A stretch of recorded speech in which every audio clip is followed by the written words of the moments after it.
Ish. That would be amazing. Octo is finishing up Bayonetta 2, so we're just gonna chill until he's done. He said the last cutscene is playing, so.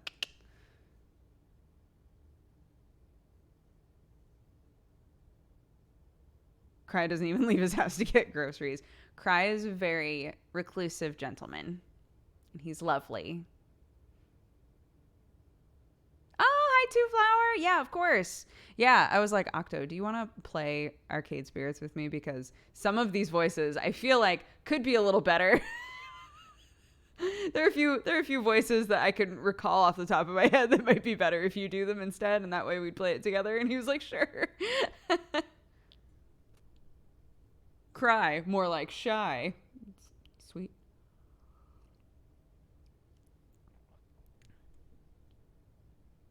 But Snagglepuss. Look, Snagglepuss will be in our hearts forever. I think it's okay for Snagglepuss to die. It's dark and spoopy in your room tonight? Well, it's 8 p.m.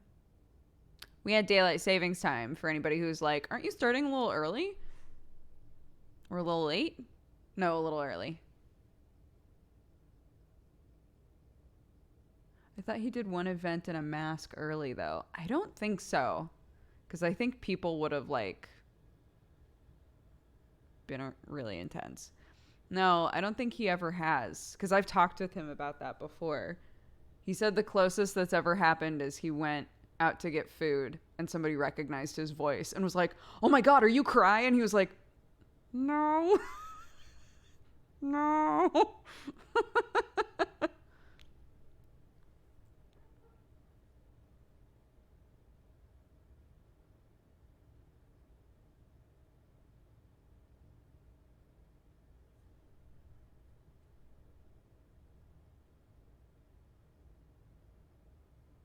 Nah, dude. It is Cry. Nah, man, nah. Was it Pewds and Ken? That sounds like more like it. I know we did Trials and Jesse was there. But I don't think that it was that episode. Who's the other caster that starts with a C but isn't Cry?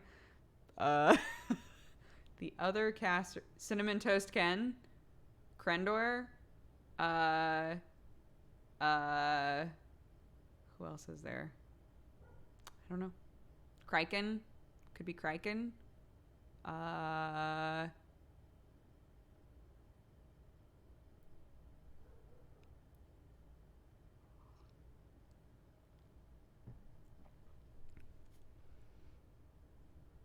I'm not doing a recap until Octo's here because he needs to be here for the recap. There's Co. Octo's raiding us. Bam. Hello everybody coming over from Octo. Y'all ready for some goddamn visual novel time? It's gonna be real. Recap now. No, he's not here yet. Fucking chill out. Good damn, y'all. He is, period. He's not in the call, you dingus.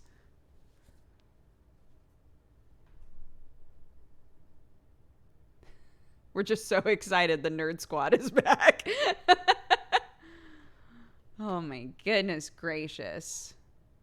Great balls of fire. Hello? Hi. Hi, sorry, I had to beat up a guy who shaped like a triangle. No, okay, that's anyway. fine. Like you do. Yeah, you if anyone can understand, it's you. Yeah, absolutely. Yeah. 100%. Okay, so well, first of all, hit me with your best shot. Fire away. But second, explain to me this game. Okay, so Arcade Spirits is set in an alternate reality future. The creator is in chat, so I'm gonna be watching out for like actuallys, but Okay, got it. It's an alternate reality where like the whole we made billions of ET and we buried it in the desert and like the whole like video game crash and all of that never happened, right? Okay. So arcades and all kinds of stuff. Like what does that mean ET didn't happen, or it happened but it was a success? It was a success. They waited to make sure it was a good game, and then they released it, and it was a resounding success. Oh, great. Okay. Yes. So so this is set in like an alternate reality. And we play a character who, kind of similar to Hustlecat, a character who, like doesn't have a job and lives with their best friend, and their best friend is like, man, it would be cool if you got a job that you actually enjoyed, etc. And she convinces us to download an app, and the app is supposed to be one of those like lifestyle apps that helps you figure out, you know, what sort of job would be your dream job.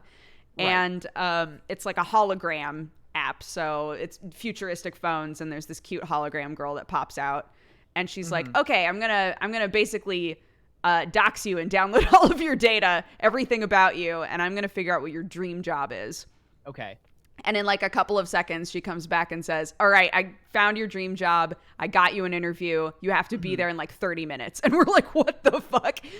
And we go to do this interview for this job that we've been told by this app is like a 99% chance, like this is our dream job. This is a 99% match. Right? Yes, yeah. And it's at an arcade. And and we're like, okay, I mean, I don't really play games. I haven't been in an arcade since I was a kid. Are you sure? And the app's like, yes, I'm positive, 100%, 99%. And we're like, okay, fuck it. Like, 99%. I mean, what could it be? Am I the 1%? No, I don't think so. Right. So, yeah, the first chapter is us like going in. We do our interview with the lady who owns it, which is an old lady named Francine, who's just a doll. And she's like super kooky and gives us an interview that's like, what's your favorite color? Like that kind of stuff. And we're like, this is weird. And she gives us the job. And we basically just kind of sit behind the desk and help people get prizes with their tickets and stuff like that. So yeah. We meet kind of the business guy. I'm trying to remember his name. Chat. What's his name? Mark Businessman. Mark Businessman. We meet Mark Businessman, who is one of the people that my voice is terrible for, so you should definitely do it. Gavin. I'll be Mark. Oh, Gavin. Sorry. Gavin. Okay. Gavin Businessman. Gavin Businessman. Yes. Right. So Gavin Businessman is like a take no shit hard ass. Okay. He desperately wants the arcade to succeed. Like he really believes in it.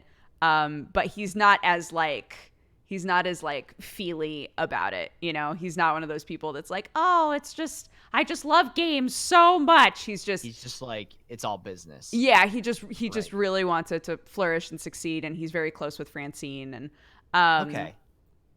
and then we meet help me out, chat. The girl who fixes all of the arcade cabinets, Naomi. We meet Naomi. And Naomi is basically Kaylee from Firefly, but for arcade cabinets. Okay, sure. She's adorable, and she fucking loves arcade cabinets and thinks they're the most incredible thing ever, and loves fixing them, and like is just super, super into it. And she and Gavin low-key hate each other because Gavin is totally willing to like sell off games and have only what's like the biggest money makers in there, and she's like, no, but they're my babies, basically. So right there's that whole thing. Okay. And then help me out, chat. There's somebody named Smashly. That's right. So is that her real name, or is that a nickname? Her name is Ashley, but I know, but we're calling her Smashly. So then there's Smashly. Smashly is the other like floor attendant like we are, but she's like a big old cosplay nerd. So she designed and created a mascot for the place, and she built like the costume for it, and she walks around in the costume all the time, and it's terrifying. Nice. And I want to see this mascot. Yeah. And so she's really fun. We haven't talked to her a whole lot. But those are all of the people that work at the arcade. And then we met the frequent gamers that come by, and there are 3 of them. One of them is Percy Jackson, who is nice, and the lightning thief. Exactly. Yeah, that guy. He grew up a lot now, and he's basically like the hot dad of the game. So he's like a little heavy set and he's older and Okay. he's obsessed with one specific game. With One Piece. He's obsessed with the One Piece. Yes. And he's got to find it. Yeah, he has to find it. Yo, he can't. ho, ho, He he's a can't combined swim. Gundam, I'm not really sure why. Yeah. Okay. Right. Yeah. He's the one that I gave the Snagglepuss voice to. So you Okay, sure. Please save him. Yeah. No, I got you. Okay, great. So we've talked with him a couple of times, and through talking with him, we've learned that he's obsessed with this specific game in the arcade because his sister was like a savant, but she died before she could take the top slot, like be the best at the game ever. Before she could truly become number one. Exactly. And so he's taken it upon himself to one day have the top score in the game and put the initials SIS for his sister. Wait,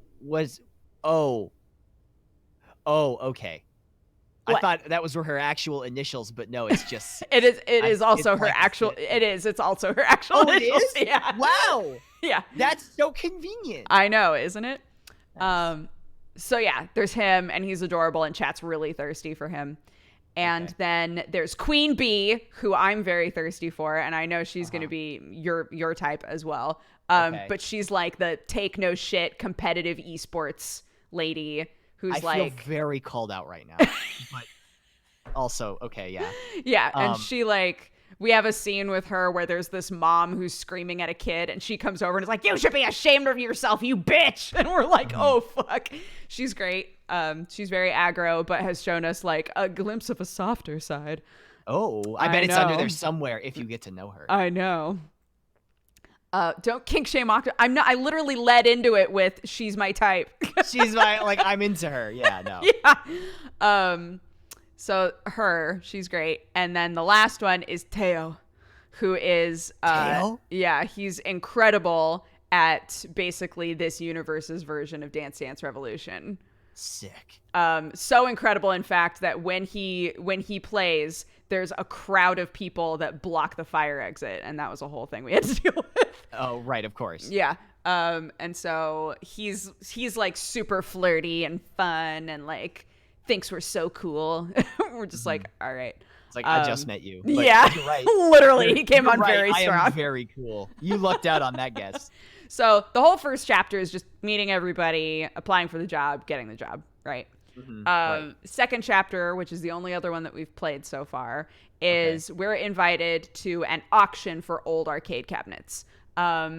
Basically, the beginning of the chapter is us being like, I'm happy in the job. I'm not really making rent, but I'm happy. It's fine. Like, I'm not really making a whole lot of money, but like, it's a fun job. It's cool. It's whatever.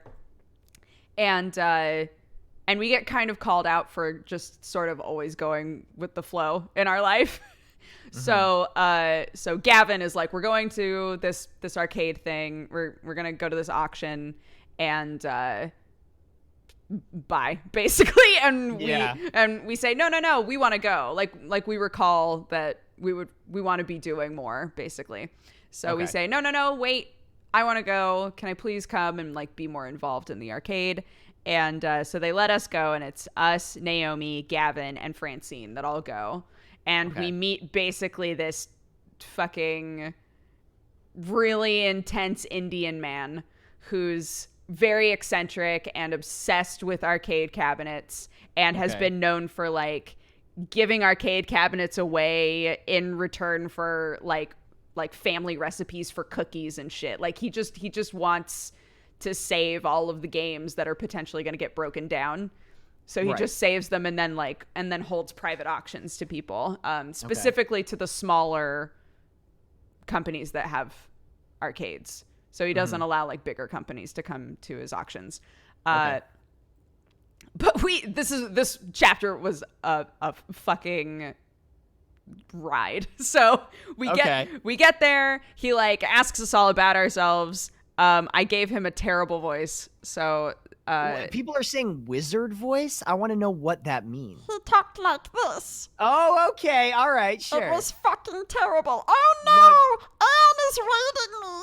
Oh yes. What a perfect time. Hi, everybody coming over from Anne. Oh my God. Shit. I'm under We're arrest. under arrest. Damn it. We haven't even started playing the game I yet. know. How are we under arrest? She's going to send us to friendship jail. I can't go back there. Oh, God. Listen, I don't make the rules, but once you get put in friendship jail, it's much harder for you on the outside. You got to put that shit down on you. Anytime you apply for a job, you got to be like, you got to tell I did everyone. go to friendship jail. I was in friendship jail. I did break Lego Big Ben. I did do that. That thing is not feeling so hot right now. I'm looking at him right now, and he's in a bad way. But yeah, welcome everybody coming over from Anne. I am with my lovely friend Octo. Hi. He's on the call right now, and I'm It's me. describing this game, Arcade Spirits, that I started playing. I've played 2 chapters of it. It's a visual novel about a person who starts working at an arcade and falls in love with it, and maybe some supernatural stuff happens, but I'm getting there. So I'm just kind of catching Octo up on the story. I'm excited for Arcade Ghosts. Yeah. Which, by the way, that's a really good chiptune band name. Arcade Ghosts. I like it. Arcade Ghosts. If anybody out there is looking for a chiptune band name, I got you covered. That one's free. Yep.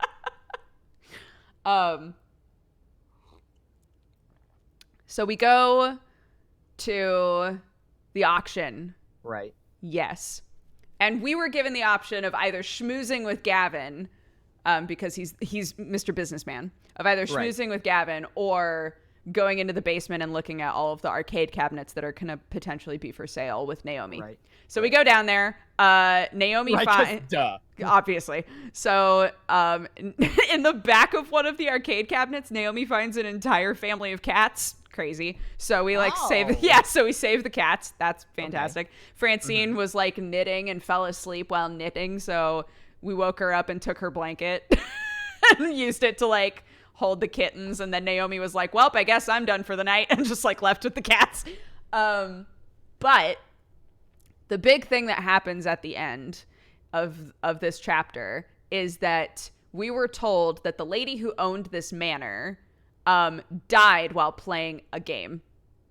She was an old 80s 90s rock star, and everybody loved her music, and she became so obsessed with a specific game that she died with a joystick in her hand, and everyone was like, wow, that's weird, ha ha ha. And her close friends kept saying, yeah, she was not herself.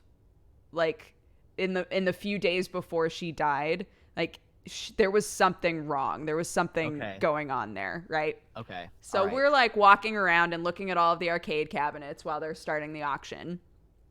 And we walk by one and feel completely compelled to play it. Okay. So we start playing it, and inside of it are really fucked up versions of all of the people that we know. It's like that one fucking what is it? What's the movie where the kid has the video game that predicts the future? Surf Ninjas? I don't know.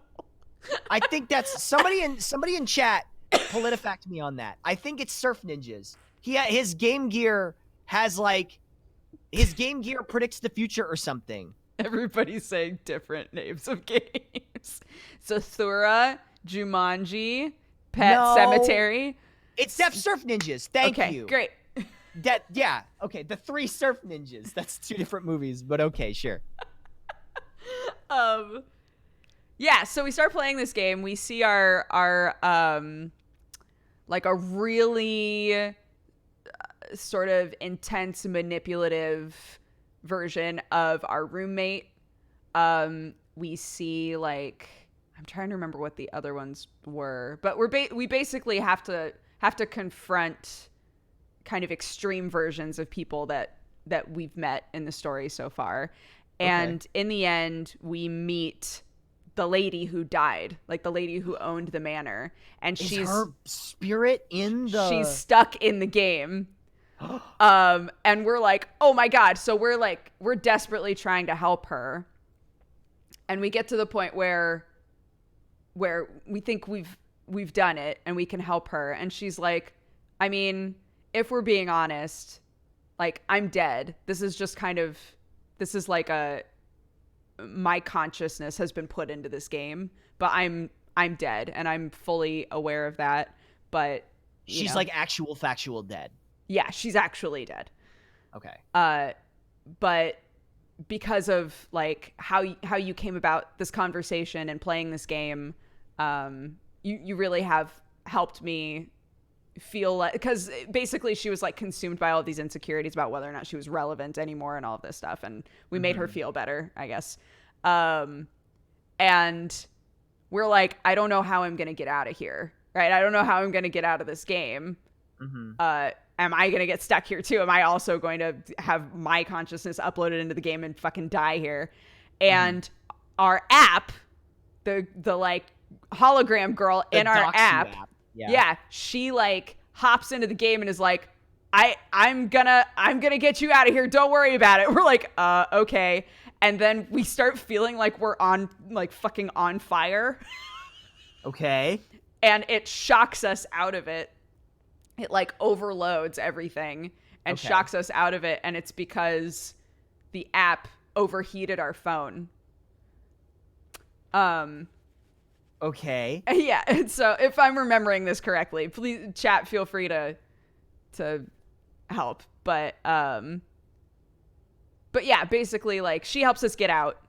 She overloads the phone, breaks our phone entirely. But we wake up out of the game. And we're like, wow, that was fucking wild.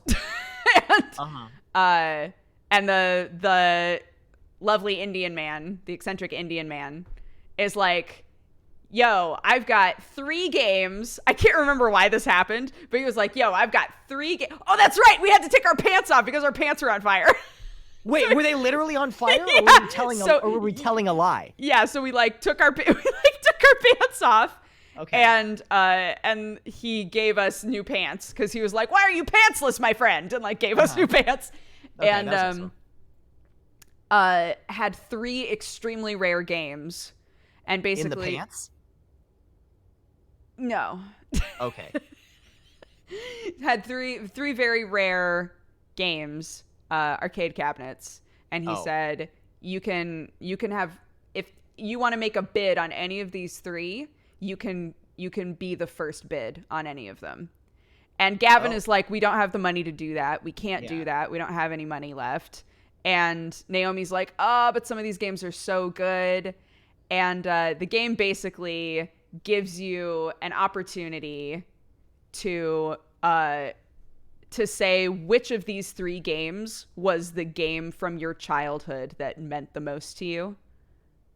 Ooh. So it tells you like 3 different games, and you as the player can say like, I have to have this game because this is the game that made me fall in love with video games. Which video game did we choose? We chose Dragon something, where basically you're like a lady knight and you're attacking dragons. It didn't make a big enough impact on us. If it's Dragon something. It was Wyvern Keep. Thank you. It was Wyvern Keep. Wow. All right. Sure. No. The most influential game of my life is Dragon something. Dragon something. Keep? Yeah, that's the one. And in exchange, he's like, what will you give me for this game? And we're like, we'll give you our dream. Okay. And we describe our dream of how we want more out of our life, basically. And he's like, I'll take it, and gives us the game. Sick. Which is great. Yeah. And then we all drive home. It's a happy ending. We all drive home and we're like, hey, I want to be more involved at the arcade. I want to like run some events and do some fun things and stop just like waiting for life to make choices for me. Like, I want to start making choices. And Gavin's like, okay. That was the end of chapter 2. Yeah. Mm-hmm. Cool. Nice. And then now we're at the beginning of chapter 3. And now we're going to be at the beginning of chapter 3. And I'm sure I skipped some stuff, but there's just too much. And I don't want to, yeah. Okay, cool. I mean, I think I'm up to speed pretty much. Great. I'm going to forget some of the characters. Yeah, that's fine. But I'll be reminded, I'm sure. Yeah. We'll do it. So I can screen share with you, right? You Over should Discord? be able to. Yeah. Fantastical. Sure. Yeah. Great. Then we'll pop this bitch open. Oh, damn. All right. I mean, yeah. All right. How is Bayonetta? Good. Bayonetta 2. How is Bayonetta Dose? Really good. Haven't you played it like a few times? I've only Not that that's a problem. No, the last time I played it was when it came out, but I played Bayonetta 1 many times. Gotcha. So this was like a nice refresher on that. It's a really good game. I love that game. I hate the story, but I think the gameplay is really good. What do you hate about the story? I just think it's weird, like because it involves the first one, they like felt like they had to. So they sort of were like, oh, here's all these references to the first game, and we have to connect it to the first game, and whatever, and right, like, here's this annoying kid who hangs out with you, and I'm like, oh, this guy sucks. Can I just kill demons and angels and shit? And then you do, and then it's great. Yeah. And that's all you can really ask for. Okay. Can you hear? Music is really good too. It. So. Oh, look! Wait, can you hear me? Yeah, I can hear you. Can you hear the game? You all of a sudden, that's weird. Oh. Hold on. That's weird. Bobby doo, dooby doo, Bobby doo, dooby doo, Bobby doo, dooby doo, Bobby doo. Hold on. I'm gonna restart Discord really quick. Okay. Sit tight.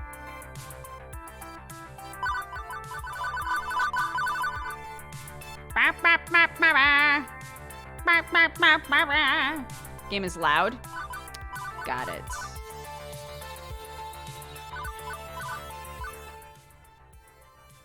Okay, can you hear me? Yes, I can. Okay, I can hear you now. Perfect. I just had to restart Discord. Sometimes it does that. Okay.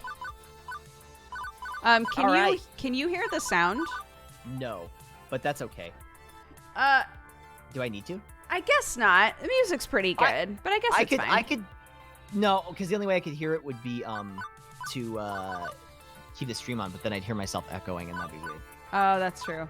Yeah, it's fine. No big deal. I'll you know what? I'll watch the VOD later. Okay. Create it then. Take it to the max. Push it to the limit, or take it to the max, etc. Uh-huh. Okay. Okay, so just assign me whoever you think would be, because you're the expert here. I shall. Stefan Gagny and Anne Schumann. Good job. No, I'm not doing face cam because you won't get face cam of both of us, and then it's fucking weird. So no face cam. Whatever you want. It's just full game. This is just full gameplay. This is full ass gameplay, chat. Yeah, this is like uninhibited gameplay. Yeah. It is the future, year 20XX, and today is the day. Well, not the actual big day when we reveal Wyvern Keep, but a big day in relation to that big day. And I am completely stressed out. My mission, should I choose to accept, and I kind of already chose to accept, is to spread the word about the upcoming Funplex event. The one that I'm in charge of. The one that I put a ton of effort and hope into already. The one where if no one shows up, it's doom for all. No pressure, right? Nope. No, none at all. No big deal. I mean, if I fail, I'll just be the laughingstock of the entire Funplex. They'll call me the Funplex failure for the rest of my days, and I'll be shamed and forced to wear a giant red F on my chest. Oh, it's like that book, the Scarlet F. Pimpernel. Yeah. Snap out of it, Buttbag. Our name is Buttbag, by the way. Oh, right, okay. Yeah. Let's focus on what's right here, right now. Specifically, a giant conglomerate horde of people. Hold on for a minute. Can we talk about how a hot dog is $9.20? What the fuck? Only $9, it says. Oh, no, it's $9. Sorry, I thought it was $9.20. $9 for a hot dog? That's ridiculous. I mean, how much does a soda cost? Like a mortgage? What is this? We've been to the same conventions. That's not too far off. You're right. I forgot we were at a convention center. Yeah, that's true. I assume we are. Entertainment convention, it says back there. Yeah. Right. A giant conglomerate horde of people that keep bumping into me and smell like corn chips, and there is nowhere to run. I might be in a little over my head here. Working in the arcade, I got used to smaller crowds. My skin has gotten a little thicker, resistant to sticky soda hands touching me accidentally. But nothing could have prepared me the sheer scope and scale of this. Just me and, I don't know, maybe 50,000 other people. I know Naomi's the one who doesn't like crowds, not me, but come on, this isn't a crowd. This is a Gojira TM-sized evacuation mosh pit. Thank you for throwing in the trademark. Oh, yeah, wow, I thought that was a one-off goof. Complete with Gojira TM-sized screens hanging overhead, constantly showing advertisements for arcade games and industry happenings. This is our roommate, Juniper. She's adorable. Wow, it is, like, so exciting. Isn't it exciting, buttbag? That is a word. Yes. Oh, that's us? That's us. We're right. That's us. Hello, I'm Buttbag. Right, yes. Welcome to the game. Do you want to do Juniper's voice? Sure, I'll do Juniper's voice. Great. I've never really been to one of these things. What a spectacle. Thanks for giving me a ticket. I really needed to get away for the weekend. Hey, Buttbag, how are you holding up? Looking a little green around the gills there.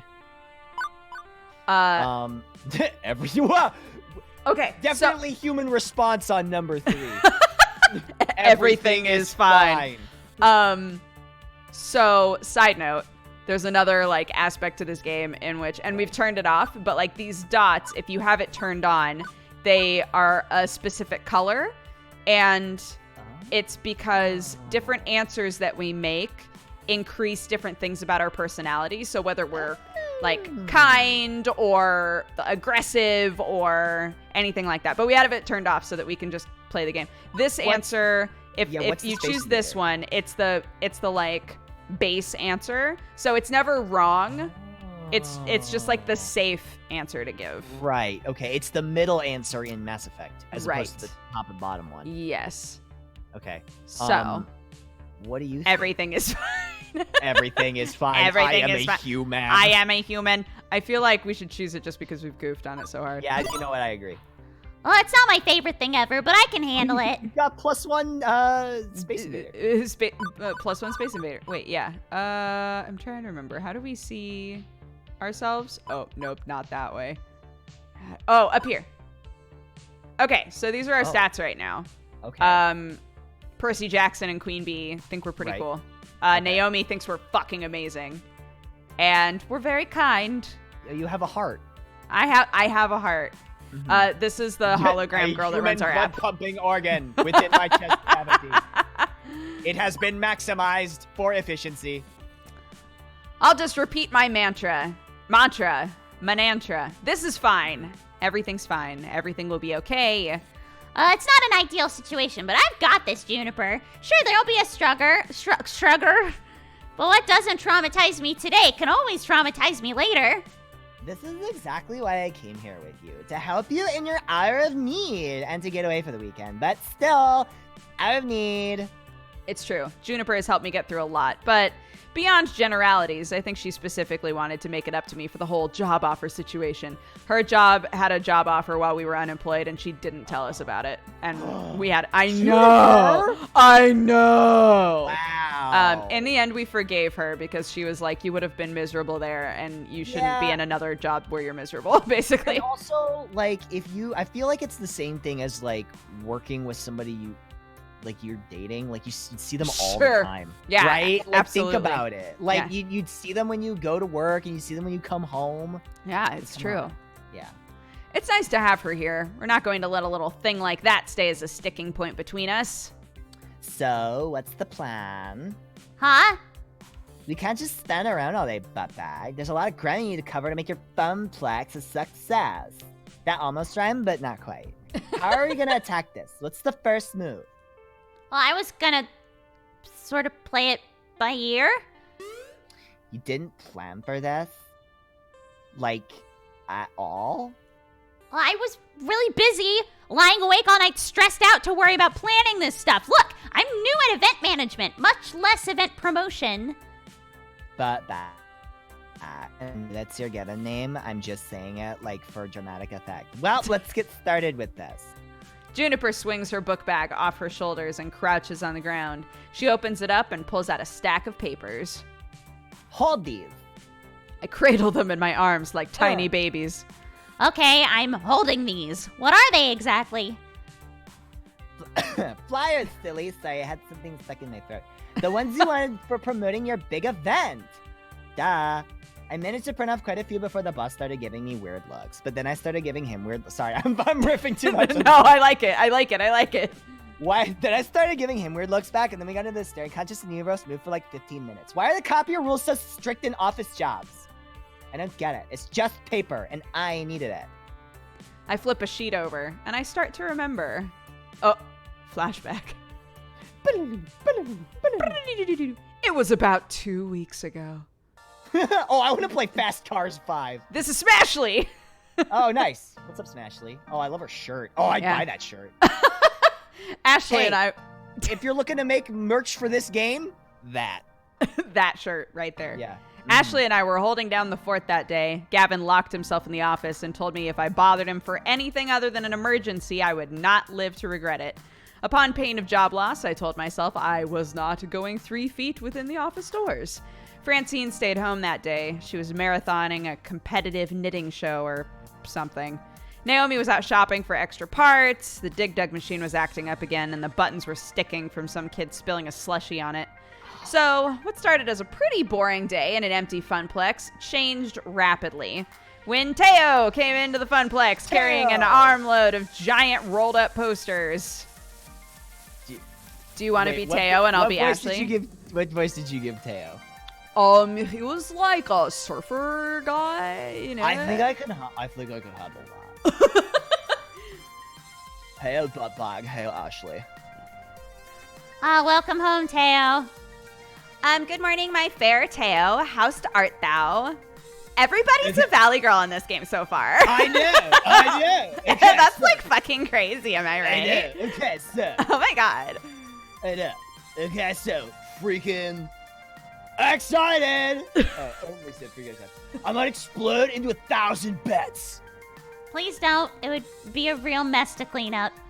And we don't nearly have enough hydrogen peroxide to get out the bloodstains. And I don't have a plastic tub full of lye to dissolve your body parts in. Not to mention, like, the years of therapy Buttbag and I will have to go through to get over how horrible it would be to watch your friend die violently in front of you. I just, like, can't afford it. It's just a turn of phrase, chill. I'm not gonna literally explode, maybe. I mean, but, like, I'm not like a science man thing. Yeah. But, guess what's happening in 2 weeks? It's something huge for us. Are they showing a compilation of, like, internet cat videos at the movie quad? Nope. Guess again. And I'm not going to tell you until you guess right. It's not one of those things where you guess like 5 times, and then I tell you, you have to guess what it actually is. God damn it, Teo. Please tell me we're finally going to replace the blindingly horrid casino carpet beneath our feet. I like the carpet. It's super fun. Wrong again. I can't believe you both didn't pay attention at local news. Teo took the poster he was clutching and unravels them before us. It's Max time! Largest arcade gaming festival is here. Max, July 6th to the 8th. Sunday. 20XX. Twitter.com/MaxPo. Max? Oh my god, Max is already here? Fuck. I thought that wasn't for another month. That means I really gotta, like, double down on my cosplay production. Say goodbye to sleeping for the next 2 weeks, am I right? Because I have got so much to do now. I know, right? I still have to meet with all the dancers and work on our synchronized dance routine. Not enough time to perfect it. And I have to find a good time and place for an international showdown stage community gathering. Showtime stage community gathering. Yeah, like, I still have to finish hand sewing all of the embellishments onto my tailcoat. Or make a decent pocket watch. What? What are you trying to ask me? Is that the DDR game? Sorry. The Showtime stage? Yes. Is that what it is? It is. Okay, I got it. Got it. And start and finish my 3rd cosplay. Ugh! Death, take me now. Wait, can we just reverse? what is Max exactly? Reverse. Feel it. Oh, The best it's the gaming best convention. gaming convention Convention ever. Oh, did We you? practiced that? But I practiced that with you and you screwed it up. Oh, but I did my best, okay? Like, fuck. Did you both plan to say that? Anyway, I'm still mostly confused and require further exposition. Max is the Mega Arcade Expo. It's an annual arcade gaming convention. Duh. Yeah, it happens every year around this time over on the West Coast. But like, Dude, it's where we are now, because that's why we talk like this. yeah, totally. Yeah. But this year they're having a Max right here in our city, and it's gonna be the biggest one yet. Yeah, I go every year and I show off my newest cosplay. It's a great way to meet a whole bunch of other arcade people. And to catch up with those who you haven't seen since the last convention. It's so much fun. God damn it, Teo. Listen, I'm sorry. I'm trying my best. Okay, all right, fine. Yeah, I see why you're both excited. It sounds super cool. Yup, and I was thinking we could put some Max posters around the Funplex, you know, get all locals hyped about it. Oh my god, that is a splendid idea, Teo. I mean, finally, an East Coast Max. We gotta make sure everybody knows about it. Oh Yeah, Lord, Max- we're on the East Coast. Yeah. I'm a transplant. yeah, you I'm know, from hey, it's, Max California. East. No, hard pivot. So hard hey, pivot. hey, That's Theo now. how about Max East? Am I right? Hey, how about Hey, this? oh. All right, let's do it. Hey, that we do. Hey, bada bang, pizza pasta. Damn. Ashley and I spent the next half an hour putting up posters around the Funplex. We plastered as many surfaces as we could without making it look too obscene. While we were pushing pins into the wall, Teo and Ashley kept telling me stories of past Maxes and all the fun they had. Their spirit was infectious at the very least. Hard for me to avoid ending up on the hype train. Choo-choo, am I right? But importantly, the more I heard, the more I started thinking about how we could use this event to benefit the Funplex in some way. As the Funplex's newly minted event manager, I had to be on the lookout for opportunities like these. The very first Max on the East Coast. It would be perfect. Hey, do you think we could promote the Funplex's event at Max? I mean, like, it would be good for local buzz. Maybe we can convince some out-of-towners to stick around for it. Oh my god, that's the one you've been working on, right, Buttbag? Yeah, I mean, I have ideas for tournaments and token discounts. Gavin hates that. And more. I mean, we'll be revealing the new game that we got from the raid. Hey, you still haven't told me what it is. What's this new game we're playing here? Oh, I'm not going to. Yeah, it's a secret. I stole my secret. It's so hush hush that other people know about it. Buttbag, Gavin, Preston, and all that. Hey, Ashley, you don't even know? Nah. They were totally gonna tell me, but I'm not very good at keeping secrets, so I made them promise not to even give it. Hey, why are you talking like that? You got some lasagna in your throat? Hey, so I Buttbag, you have a was name for watching a lot of Adventure Time. I decided that I wanted to sound like this today Yeah. to really get into my new cosplay. Right, no, I get it, yeah.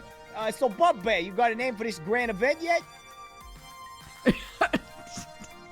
Yeah.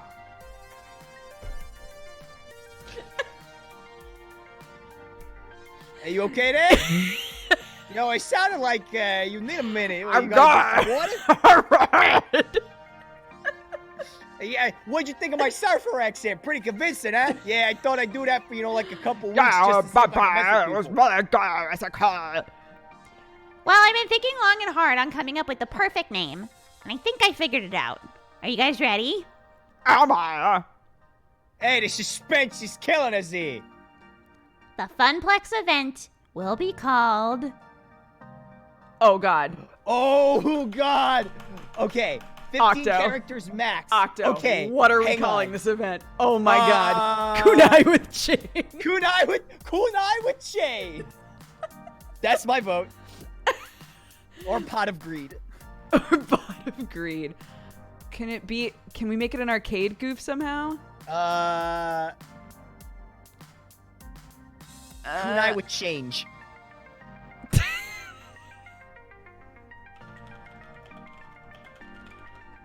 It's a charity event. It is. Kunai would change. Great. No. Oh, it needs to be short and punchy. Under Wait, 15 characters. How many Let's is that? see. Listen, can you hack the game? With change. 1, 2, 3, 4, 5, 6, 7, 8, 9, 10, 11, 12, 13, 14. Yeah, do it. Is wit good or wid? Wit. It's wit. Kunai wit change. Ah! Oh, what? Oh, maybe it counts the spaces. Oh, probably. Yeah, so just make it one word. Kunai, capital Kunai, wit change.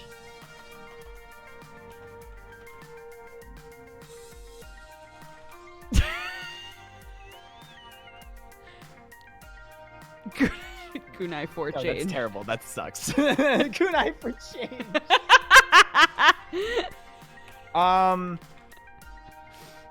Can you, Okay, new idea. hit me. Why were they given this much power? Yeah.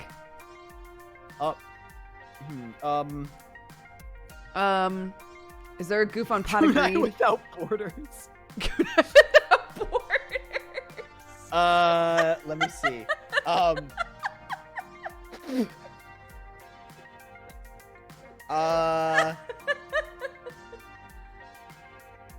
Oh my god. I'm trying to think here. What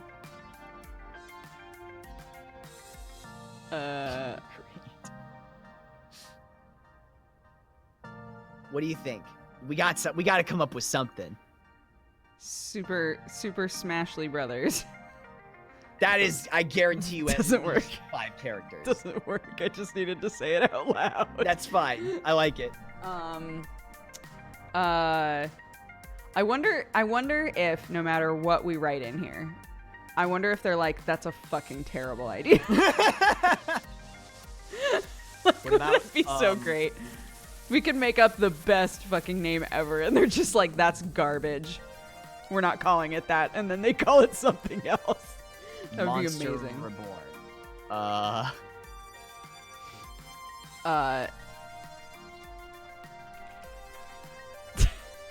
Nerd alert. Done. Done and done. I was thinking of calling it Nerd Alert. How's that sound, I wonder? Yep, that works. We shall call it Nerd Alert. What do you think, huh? Oh my god, I love it. Oh, sorry, I lost the voice. Hold on. Oh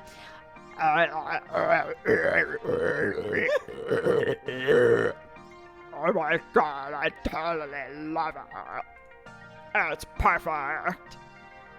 Hey, really? You named it Nerd Alert?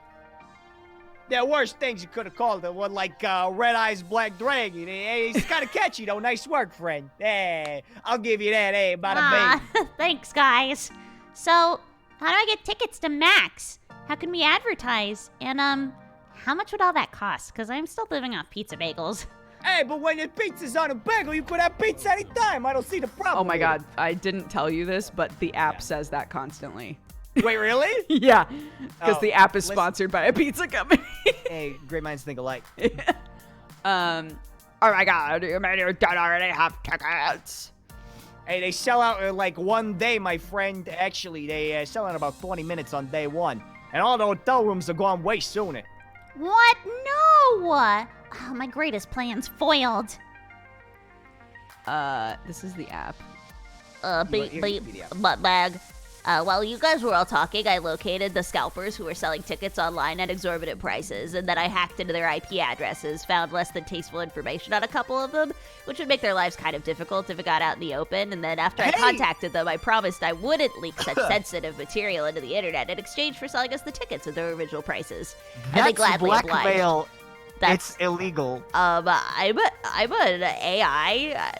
I don't know what you're talking about, beep, boop. Yeah. Anyway, I transferred the funds from your account to theirs and secured the tickets. You should be getting an email for 2 Max tickets in approximately 3, 2, done.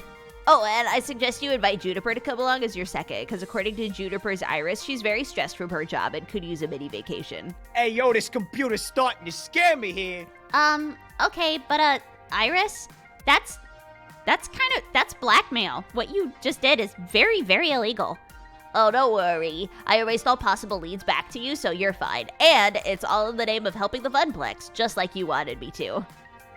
Well, Iris has been dedicating herself to the event. I couldn't be doing it without her, even if we need to have another talk about human ethics. Fine, but next time let's do it without any federal crimes, okay? Okay, it's a promise. I mean, technically, it's only a state crime because it's taking place in the state and nothing is happening against the federal government. Bam, bada boom. But I didn't go to law school for nothing anyway. What were you saying, Ashley? Yeah, totally. Bada bing, bada boom. I mean, bada bing, bada. You got tickets and I can go. That's super fucking sweet. And I'm not gonna pity a few cold-hearted, bloodthirsty ticket scalpers myself. Those guys ruin events like Max. You know, your Irish is pretty cool. You know, even with all the illegal things that it did, it's making me think maybe I should get one too. You should, and get some pizza bagels, because when pizza's on a bagel... also, while I was procuring your tickets, I stumbled across the Funplex's Facewell account. It hasn't been updated in exactly 13 weeks, 2 days, 14 hours, and 54 seconds. The Funplex's social media presence is basically non-existent. Wait, we have a Facewell account? I mean, it makes sense, but still, I had no clue it existed. Yeah, I sort of run it. I'm really bad at keeping up with it, though. It's, like, real hard. That sounds like it would be Gavin's thing. Why isn't he in charge of it? Oh my god, Gavin couldn't care less about social media. He says, and I quote, "Social media is where idiots go yell at each other about nothing of importance, and I'm not going to waste my time."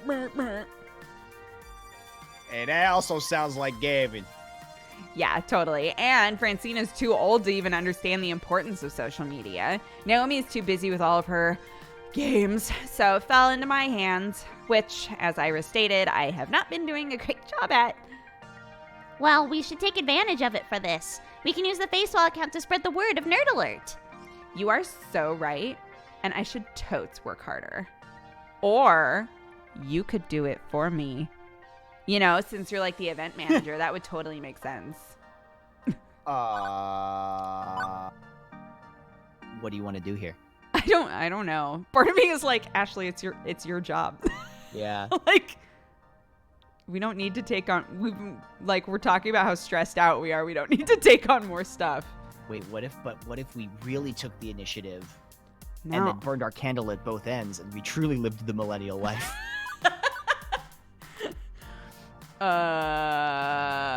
You choose.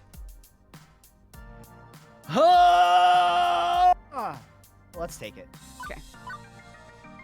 I really should take on this responsibility, should I? It can only benefit the Funplex, and Ashley's right. Getting the word out is part of being an event manager.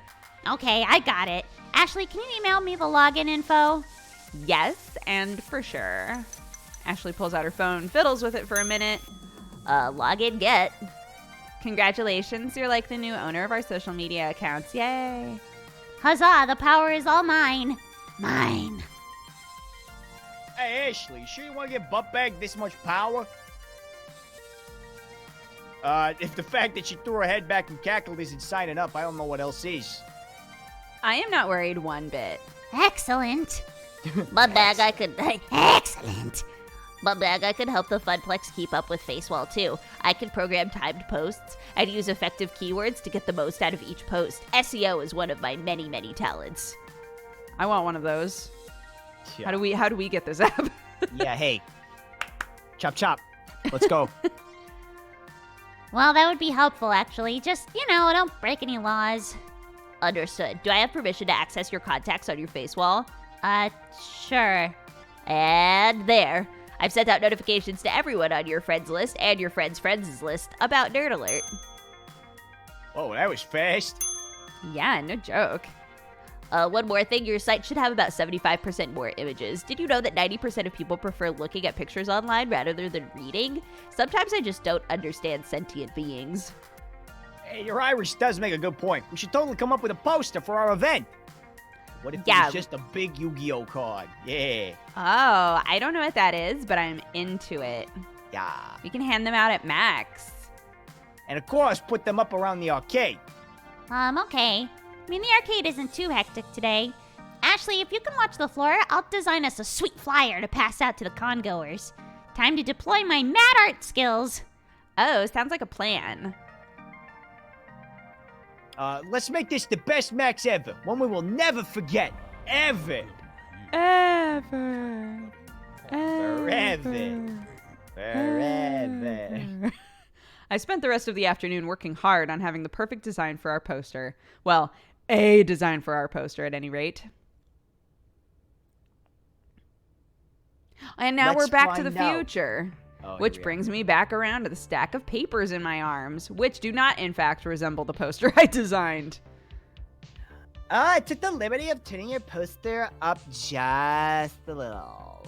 It looks good now. And changing the font selection, picking out new clip art, rearranging everything using a popular color scheme. They didn't have screen beams on the thing that I was using, but I But- thought that, yeah. But I liked my original design.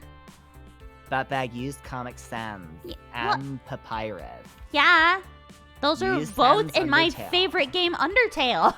Yeah, Sans Undertale. Everybody knows that Sans Undertale won the bid for president in 20XT6, okay? We all voted for him. We I know. still have my bumper sticker and I will not take it off. Comic Sans is cool. It looks like a comic book. And gamer nerds, they love comic books, right? And Papyrus was in that movie with the blue cat people aliens. Take it from a wannabe visual designer. Graphic design is my passion. Comic Sans is a one-way ticket to the uncool zone. Remember all those laws that he passed that people didn't like? That's why it's uncool now. But for the flyers are gonna pull people from the four corners of the globe. Well, I mean, I guess they're not bad. They're pretty good, actually. Okay, they're superior by every conceivable metric. I didn't know when you he were an changed the artist. national anthem to Megalovania? That was lit as fuck. I'm not really. I mean, I guess I'm good at pretending to be one, but I couldn't make art for a living, right? I couldn't Anyway. If that stack isn't enough, I also emailed you a copy of the original file. Just take it to a copy shop or something. They're always one at the convention center. They can run off more. Publishing document get. So back to the point at hand, getting information to the masses. Maybe we just start yelling, "Hey, you guys!" Several people turn around and look at us confusedly. Juniper! What? Yelling is not the best way to get our word out. And I'm still waiting for Ashley and Teo to show up, and they promised they would help, so I'll just hang out until they arrive. As you like. It seems my work here is done. Hang on, I just got a tweet directed at me on my Twitter application on my phone. Juniper pulls out her phone and checks it. Your Funplex folks fling some flyers. As for me, there's a really cool panel I wanted to attend. How to get your foot in the door of the arcade art industry. I mean, not that I'm seriously thinking about it, just, it's interesting and stuff. Oh, it's starting 10 minutes. I'll catch up with you at home. Good luck, butt bag. Oh, bye, love you. Juniper waves as she trots off. I lose sight of her instantly as she ducks into the crowd. Growing up, I always knew that arcades were amazingly popular, but the reality of it all really didn't stick until being here at Max. Thousands of people all coming together for their love of games. It's actually pretty darn inspiring. I muster enough courage to wade my way through several hundred people in the main convention hall. Eventually, I find a safe space, a humble bench near the water fountains. I make this my home base while I wait for my friendos. Since both Teo and Ashley are running late, I have some time to fully take in my surroundings, in a calmer fashion, of course. Everywhere I look, everything I see, steeped in arcade culture. Booths are set up for all the major arcade companies, each table vying for the attention of the crowd. Some of spaces set up with stages, flashing lights, people throwing t-shirts into lines of people. Can we talk about these lines for a second, though? There are lines for everything. To play games, to see a panel, to eat disgusting convention food, lines for the bathroom. There are even lines to get into other lines. And they all just wait there, happily chittering amongst themselves. I have trouble waiting in line for 10 minutes at the whole story for a coffee, let alone waiting in line for 3 hours to play a game that'll be released in 4 months. These people aren't even human anymore. Their perseverance is godlike. The sensory output here is overwhelming. People are shouting and laughing as they crowd areas. Music pumps out of several different booths, making it a weird mashup of notes and chiptunes. There's even a giant dinosaur that people can take selfies with. As I contemplate how I'm going to attract all of these people to Nerd Alert, I hear sounds of very loud and very upbeat music from behind me. I feel the bumping of the bass reverberate throughout my shoes, and I turn around to find Teo! Hey, buttbag! Teo sets down a colossal boombox. I recognize the music now. It's from Showtime Stage, and Teo is bumping his signature song. I motion for him to turn down the music, and he complies. The last thing I need to do is lose my voice shouting before I even get the chance to talk to anybody. Hey, hey. Hey, sorry I'm late. I had a last-minute dance moves I had to incorporate into the routine. Hey, check it out. It's called the shrug. Oh, I like it. Anyway, I just got here myself. Despite Max's many attempts to trample me, I have survived. Yeah, it looks like you're significantly non-trampled. Nicely done. Don't congratulate me yet. We still have the rest of the day to endure. What's with the boombox, by the way? Oh, this is for Showtime Stage gathering. There's gonna be a couple hundred of us from all over the world. I didn't realize there's Showtime Stage communities in other countries. We're actually the second biggest community. The largest is in Japan. Several players flew all the way from Tokyo just to be a part of a Showtime Stage flash mob. What? I want in. Is this really the best place for a flash mob? How did you even arrange this? All right, what are we doing? Are we in? Yeah? I admit, I've spent a little too much time watching videos of flash mobs, doing random stuff for upvotes, but they look like so much fun. And to take everyone by surprise, I want to see the looks on their faces. I want in. Buttbag, it might be a little too late for that. I've been planning this for months, and it's taking coordination from all the leaders of the Showtime groups. There's a lot of work from all sides to make this come together. Ugh! Now all that's left is to actually do it. In fact, Buttbag, you should come watch it. Oh, Who's this? smash. Who's this? Who's this dapper gentleman? I was about to respond when a very elegantly dressed gentleman caught my eye. He wore a black proper tailcoat with an ornate sigil pinned to his breast. Accompanying his suit, he had fashioned himself with white regal gloves. With a cloth draped over his arm, he held tightly onto an antique tea kettle. As he approached, the crowd parted like waves from Moses. There were oohs and ahs from onlookers, and people pulled out their phones to get a quick picture of him. Like the rest of the crowd, I was taken aback at how immaculate this butler was. Absolute perfection. I felt like I had time warped back to the 1800s and about to have tea with royalty. He stepped up to me and Teo and gave us a slight bow. Normally, this would be ridiculously out of place, but not at an arcade convention. He's a character from a hot fighting game called Melee Maidens or something. Oh, yo, Melee Maidens is OD. Yo, see me in Melee Maidens. Squub. Squub. It's all about ninja maids and battle butlers duking it out for the right to serve a fancy party or something. Mustachely. Mustachely. Ooh, that's good. T. I Earl Grey. mustache you a Hot. question. I mustache you a question. Something's familiar about this butler. Why, I have no idea what they mean. I think we should go for the cool guy thing. Oh, yeah, T. Earl Grey hot. This cosplayer is Picard. decked out in full butler regalia, teapot and all. I gotta play along in the charade. Just in time! The dilithium crystals are busted, and the replicators are on the fritz, number one. Make it so. Buttbag, it's me. Huh? How does Mystery Butler know my name? Do I have a stalker who is also a butler? What if? Are you wearing a name tag? We work together. Uh-huh. Did Francine hire someone and not tell me? How long have Gavin, Naomi, and Ashley! oh my god, it took you long enough. Jeez. She just dropped her whole tray on Yeah, the well, ground. fuck that, I guess. Her tray of tea and cups comes smashing to the ground with a loud crash. The confused look on your face. Oh my god. Hey, priceless. Hey, you've never seen Ashley's crossplay before? Possibly? I mean, probably not. Wait, what's crossplay? It's when you cosplay as another gender. Oh. Okay.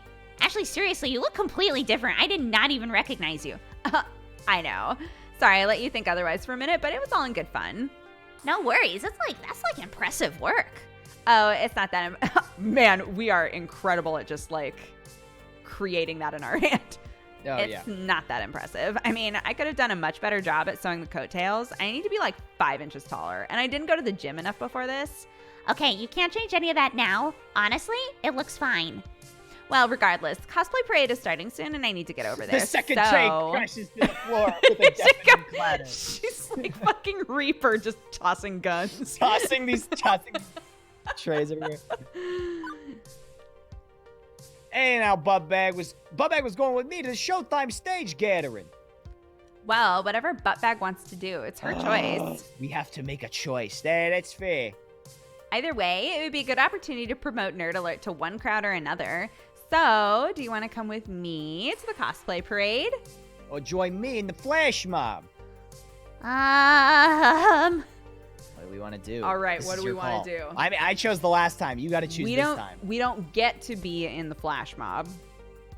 Yeah, so what's the fucking point? So what's the fucking point? Yeah. So fuck you, T.O. I think we should go to the cosplay parade. Although we also don't get to be in the parade because we're not in cosplay, unless we pretend that we are. Who's our character? We have to come up with this now. We are Policeman Bear. He's a bear who's also a policeman. But is he a bear who's pretending to be a human, and that's why we appear human? Yes. Okay, great. Huzzah, this way. Wow, T.O. was like, all right, see ya. Bye. Look, we made it pretty clear. We only wanted to go to be in the mob. Ashley led the way as we weaved between people in the crowd. We traveled through the largest exhibit hall to get to the cosplay gathering. Ashley had mentioned it was in the Pac-Man theater, which meant risking our lives through the most densely packed hall of the entire con. There wasn't even room to breathe. I thought the main hall was bad. This was 1,000 times worse. At one point, they announced that the show floor had just opened up, and a huge rush of people came straight for us. Gave me flashbacks to the one time I worked shoe shop retail over the holidays. The horror. The horror. The gamer stampede came straight toward us. Wild eyes, groping hands. I thought for sure I was going to get trampled to death. But at the last second, Ashley pulled me to safety. You have got to be more careful about Bag. Oh no, I just realized that, like, Octo isn't gonna have any voices to do. Wait, what do you want me to do? I don't know. Do you, like, want to be Ashley? No, that's okay. It's okay. You continue. I'm sure there'll be another character. Unless. But... Do you want me to be Ashley for a minute? yeah, because I feel bad. You gotta be more careful, Buttbag.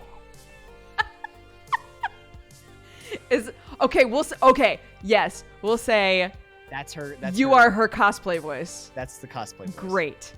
Yeah. Don't lose sight of me. She points to her eyes and then back to mine. Our eyes locked forever in a mystical eye-locking spell.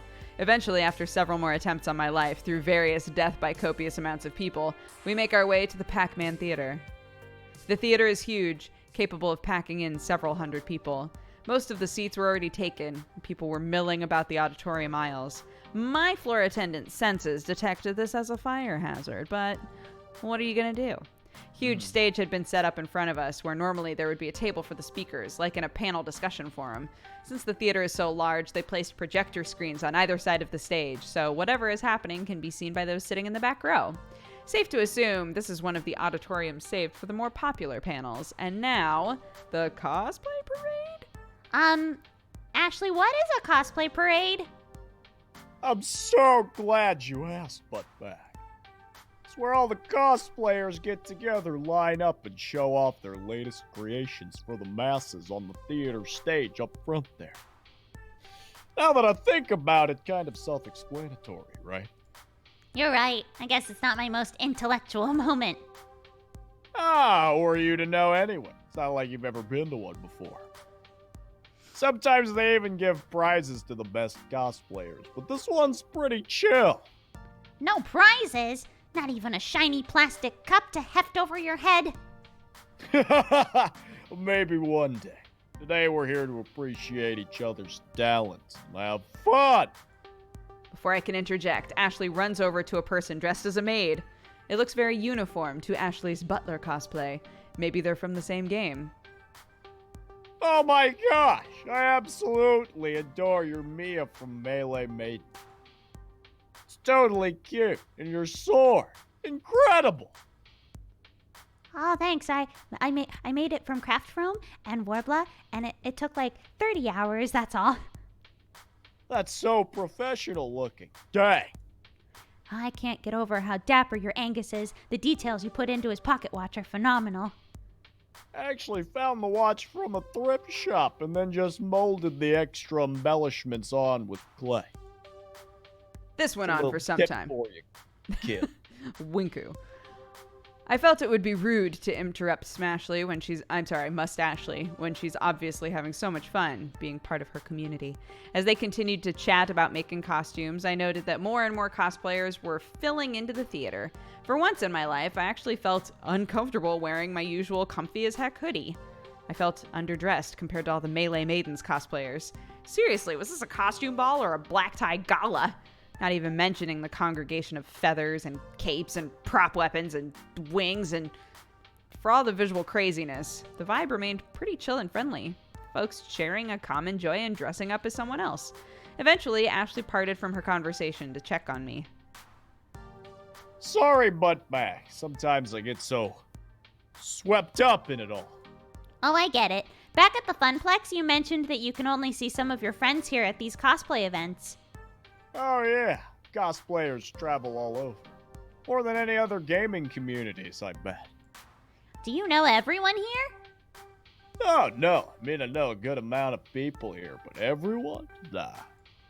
It seems like you do. I've seen at least 30 people come up and compliment your butler. Hey, nice Angus, I love the tailcoat. Hey, thank yous. There, you see? Do you see? Honestly, I'm impressed you're so comfortable in your cosplay. You never struck me as this outgoing and popular at work. Hey, just because I have a professional demeanor at work doesn't mean I'm not outgoing. Well, I didn't mean it was a bad thing. It's just not something I've seen from you. You know, not to this extent. Well, get used to it, Buttback. Because I've decided we're gonna have a cosplay contest at Nerd Alert. And I'm gonna win. Okay, that's fine. What's this? Competitive, What's Ashley? conflict of interest? I've never heard of. I've never heard of her. You've been taking notes from Queen Bee, haven't you? What? Don't tell me you saw us practicing in the bathroom the other day. I didn't. But now I can't get that image out of my mind. We ladies gotta stick together. Ladies helping ladies. Am I right? So Come on. right. Our chuckles are interrupted by one of the Max attendants. If you are participating in the cosplay parade, I need you to gather in the backstage green room. I repeat, all cosplayers proceed to the green room. Like a slow herd of brightly colored sheep, Ashley and I moved to the next room to join the rest of the cosplay. Oh, they're just letting us, go backstage with her. Sick. When we got to the front of the line, the attendant stopped me dead in my tracks. Oh. Cosplayers only, no handlers, unless you're visibly holding something. Handlers? Oh. Hey, Buttback. Ashley tilts her head as if to signal me to step aside. Excuse us. We'll be right back. If you want to be part of the parade, you have to be back here in the next 20 minutes. Judge Rando. I step out of line and stand next to Ashley, who's digging through her bag. I was hoping it wouldn't come to this, but I feel like this is our only option. Ashley pulls out a surprisingly fancy and elegant maid outfit. Oh my goodness. And hands it to me. To you? I need you to wear this. You just happened to have this? Sign me up. I am made to I am order. Made to order. Godoy, I mean, what do you want? You want to just shit all over this scenario? That is the cutest maid outfit I have ever seen. Look at the frills, and I do have a fondness for cute dresses and maids. Ashley, did you bring this specifically for me to wear? Yes. Sometimes handlers aren't allowed on the stage, and I need to make sure I got you on stage. Why with do me. I don't want to be on stage? I'm good with not being on stage. So I brought an extra cosplay just in case. I hope it's your size. Wow, that's awesome. I can't wait to try it on and see how I look. Wait, did you say stage? Why are we going on the stage? Because we need to spread the word about Nerd Alert. What better way to do that than the stage of the biggest auditorium at the convention center of Max? Oh. Okay. I'm in, I guess. Let's find you someplace so you can change. Mustachely is bold, the boldest. We made our way to the nearest bathroom, and I changed into a maid outfit. I struggled to figure out all the clasps and Velcros and what have you, but Ashley took the time to help me get situated. Once we were done, we headed backstage, which I'd say resembled the Funplex break room, but hey, same purpose, same function. Here, the cosplayers lie in wait for the big show to start, including one particular butler and a newly minted maid. Squee! You look so cute. I wish I looked half as cute as you do in this. But seriously, you're gonna have to do this with me more often. You make a perfect Alice. Alice? Right, I forget you know nothing of Melee Maid. Alice is the head maid of Neko Manor. Oh, okay. So Angus, that's me, and Alice, that's you, are siblings fighting alongside each other to prevent other maids and butlers from taking over their estate. They fight for Lady Nice. Oh, I almost forgot. Ashley pulls out more costume stuff from her pack. This time, a set of cat ears and a tail. Don't do this. Alice is a cat girl. Nya. What? But you don't have cat ears. I thought we were siblings. Shh. Spoilers. You don't find out that they're siblings until after you beat Angus's story arc. When the game starts, Angus has amnesia, and after you win, Alice appears and tells you everything. Angus's power is unleashed and he becomes his old cat boy self. It also unlocks the extra skin you could play with, but now we've gotten very far off track. Satisfied? Any more questions? I think that covers it. Also, if the game doesn't show us in this maid outfit, I'm gonna be Oh, Roll like, sad. What's the fucking Ashley fastens the cat tail to the back of the maid dress and places the headband on my head. With the costume finalized, I take a long, hard look in the mirror. And Oh yeah. yes, that's the good shit. Oh, yeah. Oh my god, I am so cute. Oh, good. Katie and Steph are here. Who? They're a couple of my good cosplay friends, and they're way more talented than me, even. And they just so happen to be the MCs for the cosplay parade. Ashley waves over to them and they smile, waving back. I talked with them earlier in the parade. After the parade, they'll let us come up on stage and talk about Nerd Alert. Whoa, really? Really? Thank you so much, Ashley. That'll help a ton. Yeah, it helps to know people sometimes. We found a few other cosplayers who dressed up as other Melee Maidens characters, and we formed up into a group. Even though we were together, Ashley and I kept to ourselves save for pleasantries. As we chatted away, the Max attendant came back to give us a final warning before we went on stage. Everyone listen up. We have 10 minutes before the parade, so make sure you're all, ready to go and stuff. I think I'm experiencing performance anxiety because my heart rate has increased and I feel very flushed. Pressure to look perfect is too much. Ashley, do I look okay? Are my ears on straight? What about the tail? Yeah, you look fine, trust me. You're the best cat girl maid I've ever seen, and trust me, I've seen a lot of them. No, bet you say that to all your cosplay friends. I know. Honest. Only the ones I mean it to. Well, I think that your, crossplay is fantastico. Why did you choose to crossplay as Angus anyway? I would have expected you to be one of the other fancy maids. I didn't know you spoke Italian. I crossplay because that's what makes me feel most comfortable. First, I dressed up as various boys because I adored those characters so much, you know. But the more I did it, the more I had fun with it. The more I began to feel like me. And then I wanted to do it more and more. I'm still trying to figure out exactly what that means in relation to who I am. That's the confusing part. I guess that's all part of the journey about finding out more about myself. I know it's hard to understand, but just know that I'm working on being happy with myself. And one day I'll be able to put into words what I'm feeling, but until then, I'll enjoy the ride.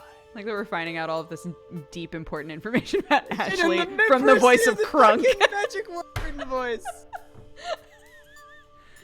Oh, I see. I hope I didn't pressure you into oversharing just now. I wouldn't have shared it if I didn't feel comfortable with you. I mean, with all this in my heart. I mean this with all my heart. You're a cherished friend. Blah! Well, gosh. Thanks, Ashley. I really appreciate the trust you put in me. I won't let you down. Cosplayers, the time is nigh. Oh man, I wish more people said that. The time is nigh. The time is nigh. Let's start saying that. We also, can we start regularly wearing capes and saying the time is nigh? Yeah, seriously. Great. Once again, the attendant started barking orders at us. We all shuffled into another line, like how we were told to earlier, and slowly we began filing out of the room. The closer we got into the stage doors, the more I feel the nerves creep in. Where next? Melee Maidens group go? Now? Ashley looks over at me, beaming. This is her life, her everything. Take a deep breath, buttbag. I close my eyes, taking in as much air as I can. I imagined that she meant through her eyeballs. I suck in as much air as I can into my eyes. Shoot out a laser beam out of your eyes and shoot your foster brother in the chest, ending the arc. I hold it in for a moment before exhaling. I open my eyes slowly and take a step into the Pac-Man theater and onto the stage. I'm following Ashley, who is following the rest of the maid and butler crew. Once all of us are on stage, the MCs announce us as the Melee Maidens group. As I look out in front of us, I can see a completely packed theater. It's hard to make out specific faces due to the stage lights, but I can see the outline of hundreds of people. A rush of adrenaline surges through my bod, and I look over to Ashley. A proper butler, she takes each step with purpose and elegance. She isn't breaking character for anything. Not all the cheers in the audience, not all the people smiling and laughing around her. She is Angus, and she is owning it. The announcers ask us to strike a pose on 3, 2, 1. Fighting pose. Yeah? That's my vote. Let's do it. I bring up my fists, ready for some fisticuffs. Not that I've ever taken a martial arts class, but I've seen enough martial arts games to know some basic style. We finish holding our poses long enough for everyone in the audience to get a good amount of pictures of us. My eyes slowly adjust back to normal from all the flashes, and we're ushered off the stage by the MCs to return to the backstage area. It's getting warm and cramped back here, but luckily, we were toward the end of the cosplay parade. Following us is a huge Street Fighter TM group. And lastly, someone in a mascot cosplay of Moopy himself. I can't wait to tell Percy. He's going to be thrilled. Hot Dad is into a game about Moopy. That's his game. How are you enjoying this? Well, it's going better than I could have expected. Over the mics, we hear the announcers tell us they have a special announcement for all the cosplay fans. Ashley winks at me and nudges me in the arm. That's our cue. They want Angus and Alice to join them on stage. Now or never. Let's do this. Oh, I'm so serious now.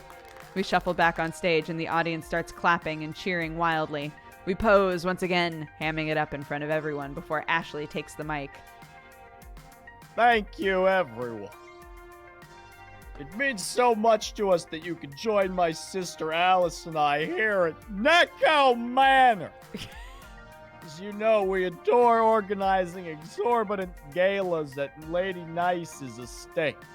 However, Alice and I are planning a very extravagant event at a very extravagant location. Go on, Alice. Tell them everything. Oof! Ashley hands the mic to me. Watching her Never Break character has inspired me to play along too. That's right, Angus. Next week, we will be hosting a costume contest at Francine's Arcade Funplex at the Twin Pines Mall. It's all part of Nerd Alert, along with a Fist of Discomfort tournament, a world record attempt on Moopy's magical maze, and the reveal of a rare and mysterious game. Oh my, first time the public will have seen it. You know it, Oni-san. This isn't the event to miss. It will be the most noteworthy event of the season. And remember, this is a private affair, so please only tell your closest friend. Ashley winks to the audience before bowing. Wink and bow. A rush of cheers fill the theater as we walk off stage for a second time. The MCs give their closing words and dismiss the audience. As people begin exiting the auditorium, I feel my phone vibrate in my hidden dress pocket. At first it was just a couple vibs, but before I could realize what was happening, my phone starts seizing. What the? I pulled my phone from my pocket and saw that the Funplex's face wall had over 1,000 new likes. What? What the hell? The cosplay parade is a huge part of every Max and generates thousands of photos and articles online. Also, it was being live streamed. Ashley, you failed to mention that part. Well, it seemed so nervous and I didn't want to make it worse. And the act you pulled just now has generated a 700% increase on traffic on our site. I also gobbled up some paid keywords, so if anyone posts about cosplay at Max, they will see an ad for Nerd Alert. Pretty genius, right? Like when you click on images of maid outfits while you're surfing the internet, you see an ad for buying one right on your face wall. Oh, it looks like you finally got one. Busted. Iris, stop looking at my browser history. But it's deeply embedded within my program. Fine. Just keep it private, okay? Okay. Quickly, I scanned my own face wall. Even people I knew who weren't arcaders were talking up a storm about it. I could hear cosplayers discussing it as we waited for the auditorium to clear out. I can't wait till next weekend. That Nerd Alert thing sounds like a blast. I'm totally going to that Funplex place. I want to wear my next cosplay there. Butt back, we did it. I had lots of help from you, Ashley. Don't count yourself out. We make a pretty great day. It was great to hear all the buzz around the cosplay community. Iris really helped with the social media aspect. Can't believe it was that easy. I mean, tiring, but easy. That was really fun and all, but I'm exhausted. Me too. I need a break, some time to collect my thoughts, rest my eyeballs from all the flashing lights. I'm still seeing spots. You hear that Calvin and Naomi are running a pop-up arcade for the Funplex. A bunch of other local arcades are doing the same over in Hall B. Might be worth stopping by there for a breather with some friends. Make sure they aren't slack. That sounds like a solid plan. You want to come with me? Not quite yet. Need to do some touch-ups on my makeup. How about I meet you there later? Okay. See you soon. I wave goodbye to Ashley as I make my way toward the restrooms to get changed back into my usual clothes for the time being. And then off to Exhibit Hall B, on the lookout for Gavin's serious face or Naomi's kind one. Naomi. Let's see, Exhibit Hall B. It very much resembles Exhibit Hall A, where I started my day. Industry types, dealers, swag, crowds. But there's definitely more actual arcade games here, as local places have set up pop-up arcades all over the place. Hard to notice the smaller displays with the giant garish Deco's Palace display eating up the center, but I managed to crawl my way around the edges to find everybody else. Everyone's here. Pretty much everybody else in the crew, except for Francine. Teo and Ashley are still off hanging out with their respective communities. I've got some time. Maybe I can bend someone's ear. Meanwhile, let's see what everybody's doing right now. This is Gavin. Okay. This is Percy. Okay. This is Queen Bee. Okay. And the girl who's backwards is Naomi. Is Naomi, right. It's up to you. This is your call. Let's talk to Gavin, because Okay. he's going to be you. Okay.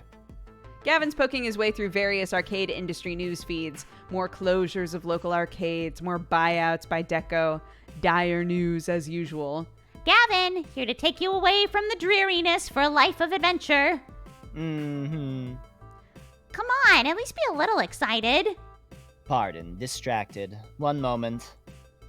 Right, you have my attention, buttbag. Enjoying Max. Don't worry about us, Naomi. I can handle promoting the Funplex itself while you're out promoting Nerd Alert. And while we're all working very hard, I seriously need a break, and I'm guessing you do too, so you wanna talk? I suppose it'd be nice to distract myself, and we rarely get a free moment for any sort of team building, do we? Very well, I can allocate a few minutes of my time. So, So, tell me about yourself, for starters. I mean, we work together, and you like pinball, I guess? I barely know anything about you beyond that. why do you care? I mean, it's just a thing that people do, right? Chatting like this? We work well together on the job, isn't that enough? But I suppose it'd be impolite to turn down such a request. Very well. Where would you like to start, precisely? At the start? I mean, why the arcade exactly?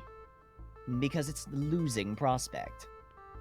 Don't misunderstand me. I'd love for it not to be a losing prospect, and honestly, I'm pleased you're stepping up to help with that. I suppose, well, you know I like to bring order to chaos, just like pinball. It requires degrees of finesse alongside a degree of luck. Two factors my family simply does not understand. Ugh, families, am I right, Gavin? Ugh. We don't really have to get into family stuff if you don't want to.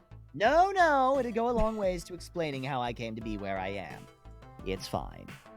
I suppose the best standalone example would be my father, constantly reminding me how he came from nothing and made himself into a business success, a gold standard.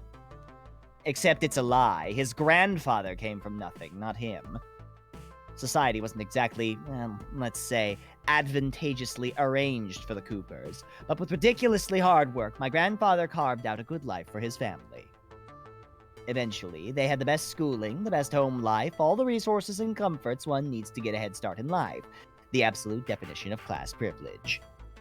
My grandfather worked himself to death to give my father a makeshift golden parachute. In fact, my father trivializes to make himself look like a self-made man. My brothers and sisters, also supposedly self-made men and women, despite taking daddy's seed money to buy their own businesses, each and every one. If you ever want a shining example of meritocracy gone wild, look no further than the Cooper family. You could shatter a diamond with the power of our hubris. He pauses, biting his lip slightly. Apologies. Going off on a rant, aren't I? You can let your feelings out. Hypocrisy and injustice don't suit your rationality. Have you ever told them how you feel?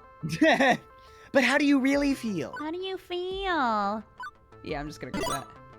It sounds like a lot of resentment building up. Have you told your parents how you feel about this? Of course. Aw, you know sick! me. It worked.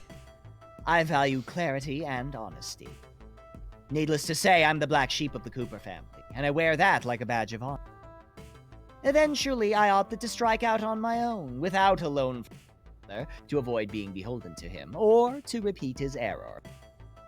You must think me daft, turning down my father's wealth and taking up a position as an accountant of a small family arcade.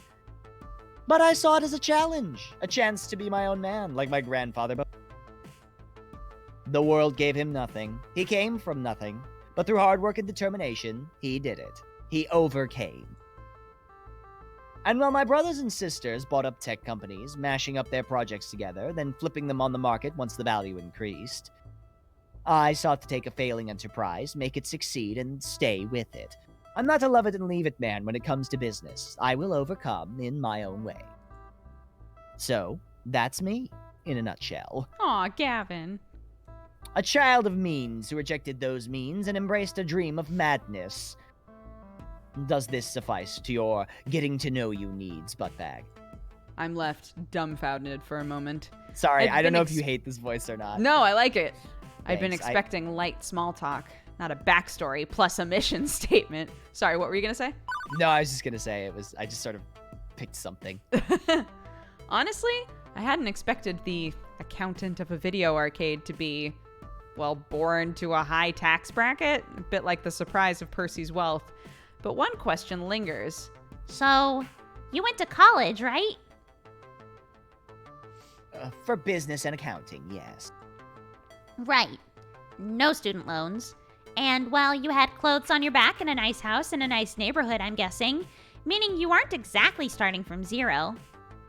Yes, I know. It's not exactly the ideal start for one on a quest to prove his well-to-do father wrong. I realize I'm a bit of a fool. I will admit that. I certainly enjoyed the head start wealth can provide. I can never truly claim to be a self-made man. But regardless, I intend to be as much of my own fool as I can be. And that will have to do. Damn, that brought down the mood. Time for me to lighten it up again with the old butt bag charm. Here we go. Here we go. Yike. Why not buy the arcade outright? Call it Gavin's Gavinplex of Gavinness. Why the arcade? All the pinball you can play. Did you join the Funplex because of your family's background in tech? This one. Okay, so you wanted to rebel. Why join an arcade? I mean, you said it's to turn around a failure, but plenty of other failures you could tackle. Be honest, it's the pinball, isn't it? You're a pinball wizard with a supple wrist. It's true, I do have something of a vice when it comes to pinball. The manic chaos, the precision of the shots, the fickle physics. But I'm afraid the answer is far more mundane. I asked my iris what job positions were open that met my requirements, and it picked this at random. Bet your iris is tickled pink she landed you your dream job. Iris is a cloud-based computing algorithm. She is not tickled pink, or any color for that matter. But yes, it did work out quite well, I'd say.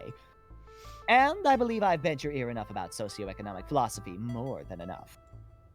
Undoubtedly, this has been the most boring conversation of your life, and for that, I apologize. It's fine.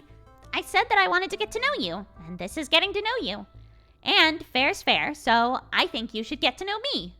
Quid pro quo. I really want him to be like, no, that's okay. All right, peace. I tell him about my happy childhood, my unhappy adolescence. I tell him about the fall of the McBooty family. Is that the last name that we went with? Maybe. Okay, no, that's fine. And of Juniper pulling me from the ashes. I tell him about what was really going on in my head on day one of the Funplex, and even about Juniper's secret job offer. He listens attentively. At first, I think he's ignoring me, just nodding along as he says nothing in return, but he's absorbing it. He's analyzing it. And now you're fighting. Fighting for your dream. Fighting for the Funplex, just like me. Well, that about sums it up, yeah. Very well. Consider your dream under my protective umbrella. I'll fight for your dream as well, with all my heart. Aw, Gavin. I know I haven't been the best at protecting Naomi's dream. I know I make mistakes, but I'm trying to improve, Buttbag, to be a better person. I trust that if I ever accidentally step on your dream, you will let me know. With honesty and clarity, do not hold back. Don't be afraid to hurt my feelings. Wouldn't dream of it. Then we have an accord.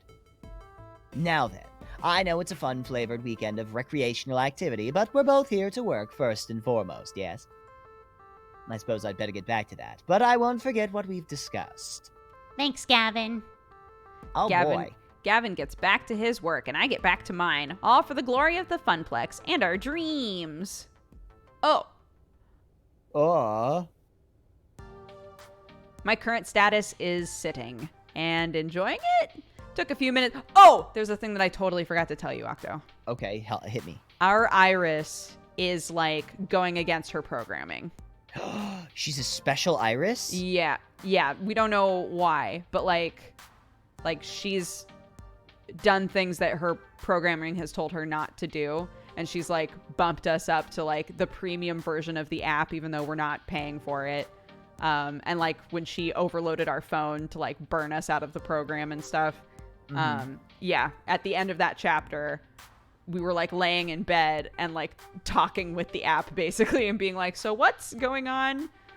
And so our Iris is special, but we don't know why. Which is why like when Gavin was like, Iris is a computer algorithm, it doesn't it's not happy that it got me a good job, right? Right. Which is funny because our iris like seems legitimately so excited about stuff for us. So we have like a rogue We have a iris. rogue iris, yeah. Interesting. Yeah. It took a few minutes of searching and stalking, but eventually I found an open seat in the pop-up arcade. While the sit is satisfying, the rest of everything else is miserable. My feet are sore from walking. I don't remember the last time I ate. I feel dehydrated. I have a headache from all the noise. And there are still 4 more hours of Max left. Gavin saw me in my current state, leaning back, arms at my side, exhausted. I can picture it clearly. Looming over me with his dark, unfettered eyes, he would lean in close and frown. Grumbling, he would say, "Bobag, may I remind you these seats are for patrons only." I audibly sigh, thinking about it. As luck would have it, though, Gavin and Naomi are huddled over the Galaga TM cabinet, trying to figure out why the monitor's not working. Freedom. My buns are experiencing the best freedom has to offer. And while my body feels like it could collapse at any moment, I feel pretty good about it. Right? Getting the word out about Nerd Alert was great. Seeing people's faces light up with excitement is why I'm really here. Plus, spending time with Smashley was an added bonus. She's got passion to spare. I smiled to myself. The pain in my heels and the grumbling in my tum-tum, worth it. While enjoying the respite, talking about tum-tums makes me hungry in real life. While enjoying the respite, I let my eyes close for a moment, and of course, the second I do that, I hear footfalls closing in. There you are, buttbag. Hey, we've been looking all over for you. But we were specifically gonna meet up back here at the Funplex pop-up arcade. Yeah, but we didn't expect you to be tucked into the darkest corner of the arcade. Well, I'm hiding from Gavin. He'll put me to work if he sees me. Hey, wrong one. Hiding behind the pinball machines is probably not the smartest choice then. You know how much he loves pinball. Every spare moment he thinks no one is watching him is spent getting that high score. I have so many candid pictures on my phone of him playing pinball. You have to show me. Like, right now. Yeah. His concentration face is so cute. Before I can even react, Ashley has her phone out and is scrolling through pictures of Gavin. Ahem. Both look up at me guiltily. Don't we have more important things to do? Max is over in a couple of hours, and we have a lot of work left. You're right, buttbag. Please don't tell Gavin. Your secret is safe with me. Right, so, business time. I think I got something. Go on. I have a friend, she's an indie arcade developer. The new title she's been working on is amazing. It's got co-op, it's got competition, it's got magical schoolgirls. I mean, what's not to love? Now you're talking. It's got it all. Wait, I'm pretty sure I heard of this game. It's called Magical Moon Cuties. I would play that. Yeah, same. Yeah, that's the one. And she's thinking about premiering it at Nerd Alert. Whoa, I like a little bounce. Yeah, that was Oh my good. gosh, that'd be cooler than cool. That sounds interesting. Might make for another fun game for people to play. But do you really think people would come to play a game no one's really heard of? Actually, the game's been in development for a few years now. It's a pretty big following already. My friend is somewhat known in the indie scene. I'm sure we'll create some buzz. Yeah, at least. Are you kidding, Theo? We'd be the talk of the arcade world. I do like being the talk of world-sized things. So let's go check it out. I stand up, invigorated by the news. As I start walking back toward the hall with Teo, I hear a call from behind me. Wait! I turn around and see Ashley standing there, fidgeting. Her green eyes are darting back and forth nervously. Ashley? I do have a plan. She motions for us to come back, which we do. And what's your idea, Ashley? She puts an arm around Teo, the other one around me, huddling the three of us together. So, what I am proposing might not be the most legal course of action. Uh-huh. Do I want to know? You've seen the huge monitors hanging from the ceiling in the middle of all the major halls, right? How could I miss them? They're constantly bombarding us with ads and false hopes of high-quality convention food. Hey, no matter how amazingly tempting that $9 hot dog looks on the big screen, forget about it. Exactly my point. Everyone's looking at it. I know a way to sneak into the back area. All we have to do is break into the main communications center and upload the flyer Buttbag made into the rotation. Hey, you want to do what? Shh, keep your voice down, Theo. Unless you want to get arrested for being an accomplice. It's a genius plan. Everyone at the Max will see our name in light. Okay, so, yes, that is a less than legal way of getting the word out. But I have to admit, I'm intrigued, and it would definitely work, but I don't know. Trust me. Of course, we'll need to go in disguise. I'm already nicely disguised, but Buttbag would need to switch to something way more distracting. Why more distracting exactly? To distract from your face, of course. Oh. What I'm trying to say is people will remember the costume, not the person wearing it. Oh, I thought you were saying I was so pretty that somebody couldn't look away from my face. Well, that too. That's also definitely an option. Which means... Made Buttbag rides again. I knew it. Come on, you did so great on stage. Think of this as your encore. How about it? And let's not forget about Magical Moon Cuties. It's a valid alternative. Both options are valid, honestly. Splashy advertising would certainly drive foot traffic, even if getting it up there would be dodgy. Importantly, Iris could help us do it safely without anyone noticing, safer than Ashley going off on her own to try this inadvisable stunt. But a highly anticipated indie title might do the trick, and result in far less jail time. Let's do Magical Moon Cuties, because I don't know how much more I can do Ashley's voice. Yeah, that's 100%. I was going to say, I haven't done any scenes with Teo anyway, so... Okay, cool. Yeah, let's do it. Ashley, you got this. You don't need my help. Honestly, I don't feel like getting carted off to jail today. It's not on my agenda. Plus, I'm pretty sure Ashley can handle breaking and entering all by herself. And yes, I do realize how wrong that sounds, even in my own head. I bet you've seen plenty of heist anime. So much that you can sneak into natural history museums and steal the world's biggest Fabergé egg in the middle of the day. You got like 12 bobby pins holding this wig on. Won't let you down. I know you won't. And be careful, please. Ashley smiles wildly before prancing off into a crowd of arcade folks. Hey, you can stop worrying, Buttbag. Ashley knows exactly what she's doing. That's why I'm worried. Eh, fair enough. We shall go see a lady about an indie game. Shall we go We see shall. a lady? She doesn't Meow. break and enter, she smash and enter. As we left the pop-up and traveled deep into the halls of the Max, people kept stopping us to say hi to Teo. We'd be happily on our merry little way and then get interrupted by a rando. Oh my god, it's Teo. How are you doing? Big fan. Hey, great, but we're on our way to meet with someone. Let's catch up, lady. Oh, cool. Yeah, cool. That's fine. I'll see you later. This happened every couple of minutes. Walking through the convention floor was like walking through a field of landmines. Instead of explosions, it was uncomfortable introductions to people I will probably never see again. Eventually, Teo leads me back to... Wow, I don't... Okay. Teo leads me back to a section of arcade games hidden behind all the major company booths, near where he held his dance flash mob. What they set up here is mostly reminiscent of the rest of Max. Arcade cabinets closely lined up side by side, making several aisles for gamers to aimlessly wander down. I would have expected to be more used to pushing my way through throngs of crowds by now, but nope. Teo and I force our way through huddled masses of chittering conversations. As I look around at all the different arcade games that surround us, I notice something's off.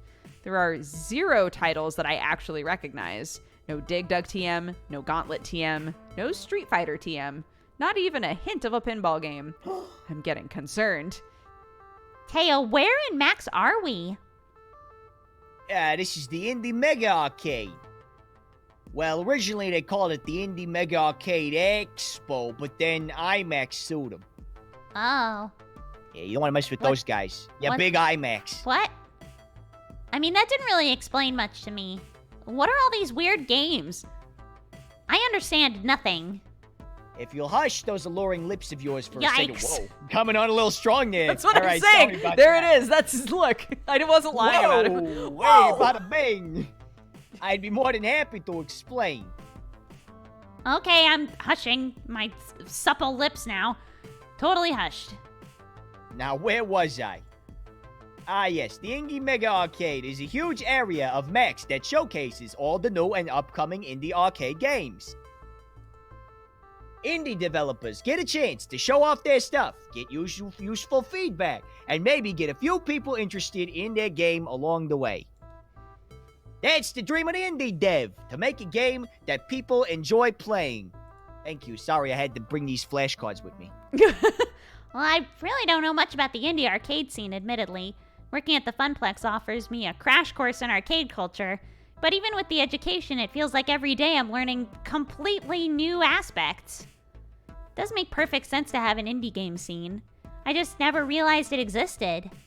It's pretty amazing, actually. A community of people who share ideas with a passion. Can't afford mass production. Oh runs my again? God, I'm Oh, sorry, I That's clicked- okay. Hey, I don't already- worry. It was just. Oh, It's okay. It I was tried just to go a blur. backwards. They can't crank out a box for every arcade on Earth, but indie developers are free to make whatever type of game they want. No pressure from being a big name company either. Complete and utter creative freedom. Really, anyone can make a game if you put your mind to it. In fact, I bet even you, Buttbag, could make an arcade game. What say you, Buttbag, and your alluring lips? My game would be spectacular. Don't we have other things to focus on right now? I've toyed with the idea.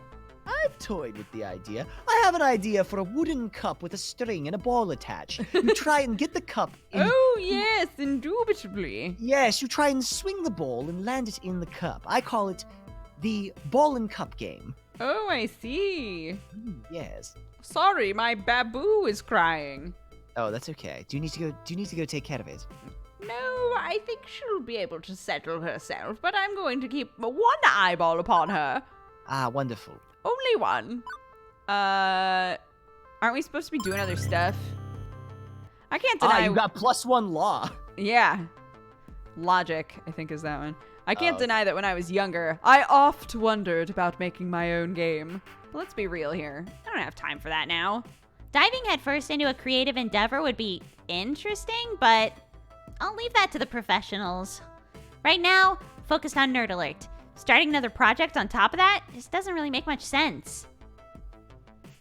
Hey, dreams aren't supposed to make sense, like that one where I got paints made out of snakes. You just feel them. So follow me on a dream. What game would you make? Fine, I'll play along, but only to indulge you. I would make... A super cute puzzle game, a romance game, a roguelike procedurally generated open world twin stick platformer with loot boxes. That one. Designing a unique concept smacks of effort. How about we just jam a bunch of buzzwords together? What about a run and gun game where you jump on platforms in a world that's randomly generated every time with nostalgic pixel art styles? Hey, you say you don't know anything about the indie scene, but I feel like this is literally every other game I've played. Ouch! Yike. So, I mean, it works, doesn't it? Ah, but passion is the key. Still, I like it. Well, if you ever get super bored of being an arcade event manager, I can hook you up with all the proper people to launch your second career. What do you mean? Oh, I have some friends who make arcade games for a living. Some friends? As soon as I said it, I became overtly aware of the situation. Since we stepped foot into the indie mega arcade, people have been waving and nodding to Teo, not to mention all those people stopping us on the way to get over here. I'd say more than some friends. You're a popular dude. Ah, what? Come on, that's silly. Hey, yo! Hey, whoa! Joey Crazy Legs, what's going on over there with you? Hey, all He right. waves his hand. Hey, waving medium-sized off Tony, the what's going very on? notion that I know to be true. Everyone knows who he is, and I had no idea.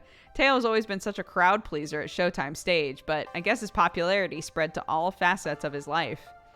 Dance champion and indie arcade scene champion. Yeah, try and keep my friend circles pretty separate.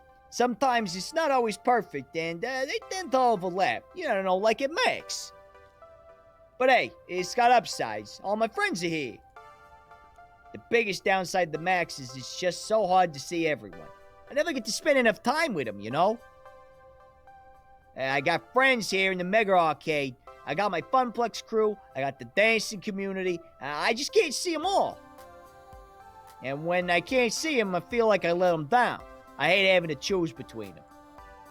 Once again, I fail my friends, you know? It's a surprise anyone still talks to me anymore. Damn, Teo, Jesus. Wow, I gotta stop being so hard on myself. Teo sighs heavily, his mood shifting from excitement to utter solace. Meanwhile, literally everybody is like, Teo, my boy, my dude, my jam, fist bump, you're beautiful, love you, smooches. And he's like, no one should be my friend, I'm a piece of shit. The cool collected... worthless. I suck. The cool collected Teo is showing a side I have not yet seen. I guess he's able to experience emotion other than joy. Confirmed, Teo, not a joy robot. But this isn't right. Sad Teo is the worst Teo. As his friend, I gotta fix it. Allow me to boost your ego. You can't please everyone, or you haven't let me down. Ooh. You can't please everybody. You can't, it's true. Teo puts too much pressure on himself. With the amount of people he knows, it's physically impossible to see everyone. There's literally no way you can meet and hang out with every single person you know. I mean, if you gave 15 minutes time to the amount of people I've seen you say hello to, it would take you an entire day to get through them. You exaggerate. Teo, there's one thing you can be sure of. It is that Buttbag McButterson does not exaggerate. I only observe and state objective facts, usually. It's tough only seeing the people you care about every once in a while, but you've been doing a great job. And I've seen so many of your friends stop and say hello. And plus, they completely understood when you told them you were busy. Not one left without a smile on their face, because they really care about you. Hey, you know what, Buttbag? You're right. The more I hang out with Teo, the more I learn about him. It's always something new and unexpected. Let's bring this back around to why we're here. How did you get involved in the indie arcade scene anyway? Through Michelle, the indie developer I want you to meet. I met her a few years ago at a previous Max. I was hanging out with my crew near the dancing games, and she stopped by to play around. Since she was new to the scene, I struck up a conversation with her. Much like when I met you. Did you talk about her supple lips? Ah, Yeah, there you was alluring lots of li- flirting then. Yeah. I cannot help myself when surrounded by such beautiful, wonderful people. Yeah, you can. I can, actually. I just choose not to. Michelle makes indie arcade games, huh? Uh-huh. Yeah, she's one of the coolest and most prolific arcade developers in the industry today. She's worked on several big-name indie games, and when she's not working, she's speaking to all over the world about arcade development. Color me impressed. I wasn't yawning because I was not impressed, I swear. Sounds like Michelle is the sort of influential person who could really help with Nerd Alert. Yeah, she really is. Oh. Oh my. You want to be... Quick chat. What's the voice I'm having? Oh, well, since you're being our lovely roommate now, I can recycle that voice, right? That's fine. I can to do it. recycle it. I'm what now, Mateo Alvarez? Oh, Michelle, only the worst person I've ever met. As to be expected from somebody of your caliber. Touché. I was just looking out for you, by the way. Well, I'm glad that I found you then. What's on your mind? I wanted to introduce you to Buttbag. Nice to meet you. Oh, the pleasure's all mine. Took me a second, but Michelle totally looks like, uh-oh. You aren't perchance also a federal agent. This is it. I'm doomed. It's a setup. I'm going to be renditioned to a CIA black site. Who, me? No. My sister, though. Well, I can neither confirm nor deny what she does for a living. I see.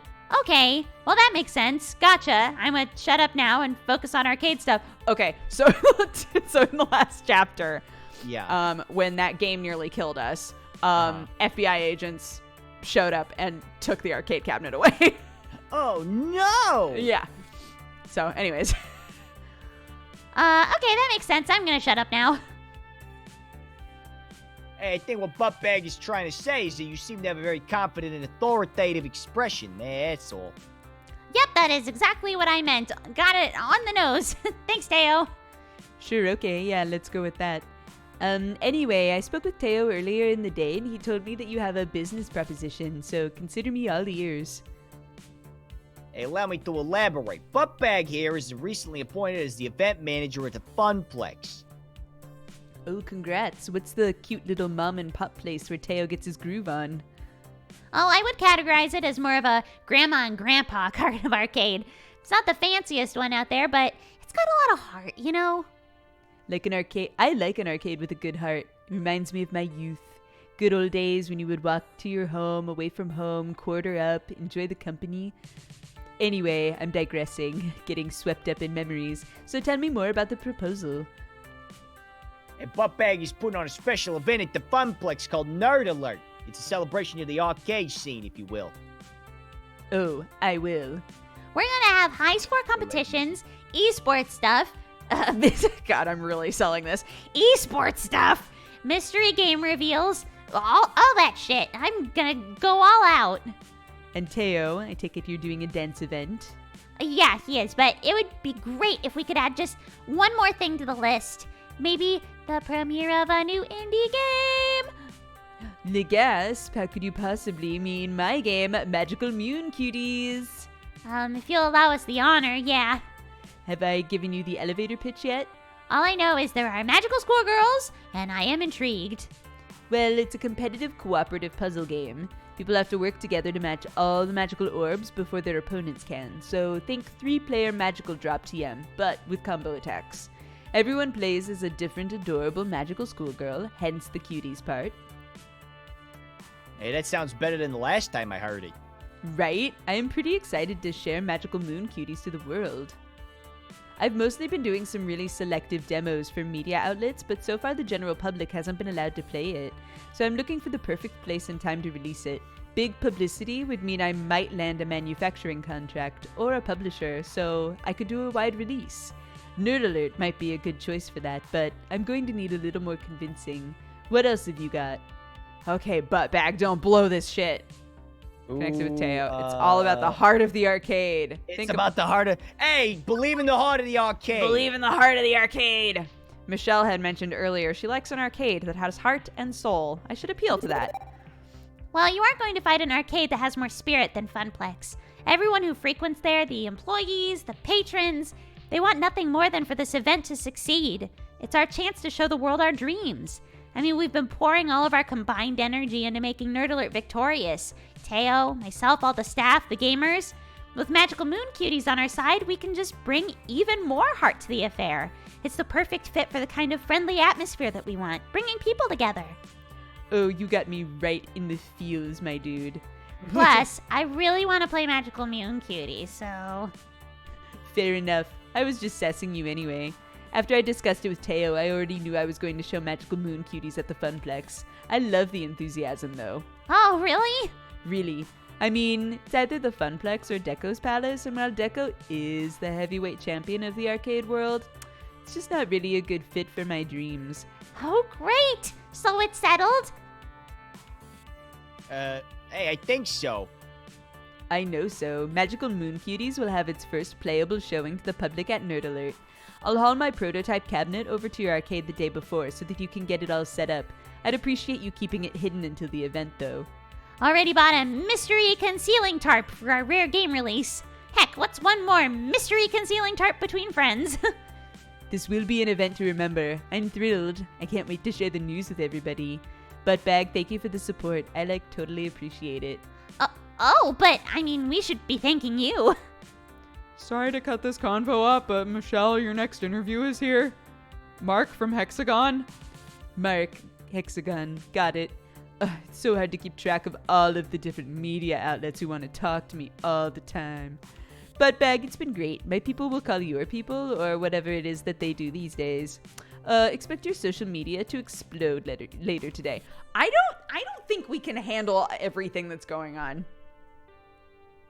We took too many things. I think there's too.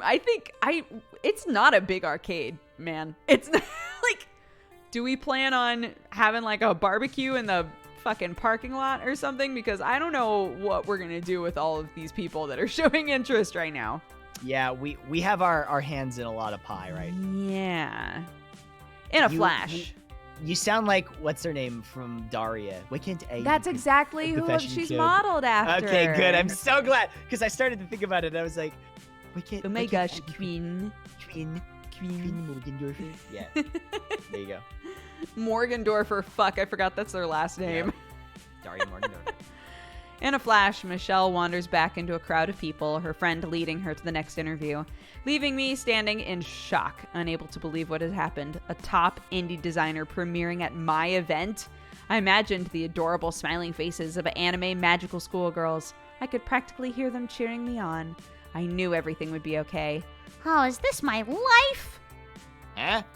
Oh, nothing. Just musing to myself. Out loud, nonetheless. Hey, no worries. I do that all the time. Sorta. Mostly when I'm alone, though. But overall, that went really well. I'm glad Michelle was really excited to bring a game to the Funplex. Oh, me too. Honestly, I feel like a weight has been lifted off my shoulders. What with Ashley helping me with the hype of the cosplay stuff, I feel like Cosplay. the cosplay stuff.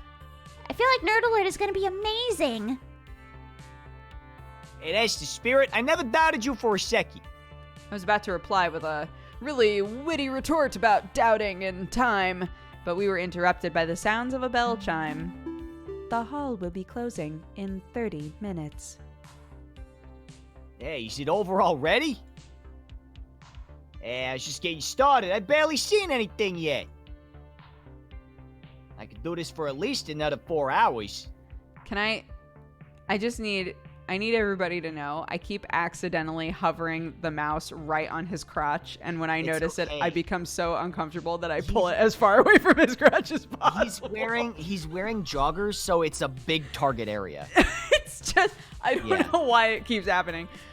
Anyway, I just needed everybody to know that. I'm frightened and confused as to how you still have so much energy, Teo.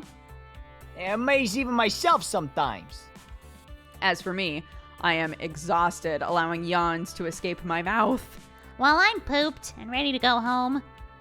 Yeah, I still want to squeeze in a couple more games before the hall closes. They're gonna have to drag you out of the hall once it closes, aren't they? Kicking and screaming. Thanks for your help with favorite Nerd Alert locale. today. That's what friends are for. I'm glad to have you as a friend. Ditto. See you back at the arcade, buttbag. That's my name. Yeah, it is. It sure is. My mama named me that on purpose. Yeah. With our pleasantries exchanged, I left Teo to finish the dying seconds of Max in the Indie Mega Arcade. Look, it worked! Oh my god. All in all, a successful day. Beep beep butt bag, you have a new text message. Wait, is this me? It But doesn't she's not in have to be. cosplay anymore. Okay, you're right. Operation Hot Dog Takedown, mission complete. Asset extracted and headed home for a leisurely bath and some anime. Huh? She hacked the video sites and stuck away. Look at the screens. Our flyer's airing now. Wow, I didn't know Ashley was a hacker. We should swap tips. I'd like the Funplex to commit less felonies instead of more. Iris. Oh, okay. Right, time to head home.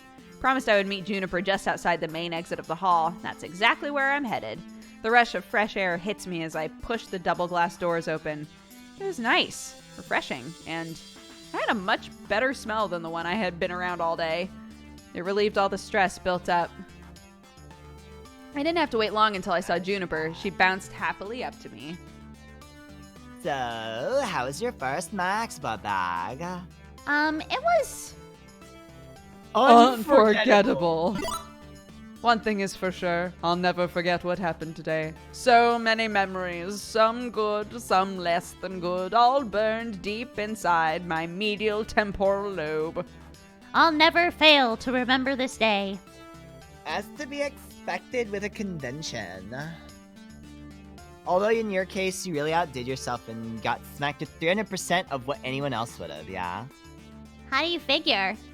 Well, most people drop by Max, play some games, maybe attend a panel or two, some shopping. They're here to be catered to.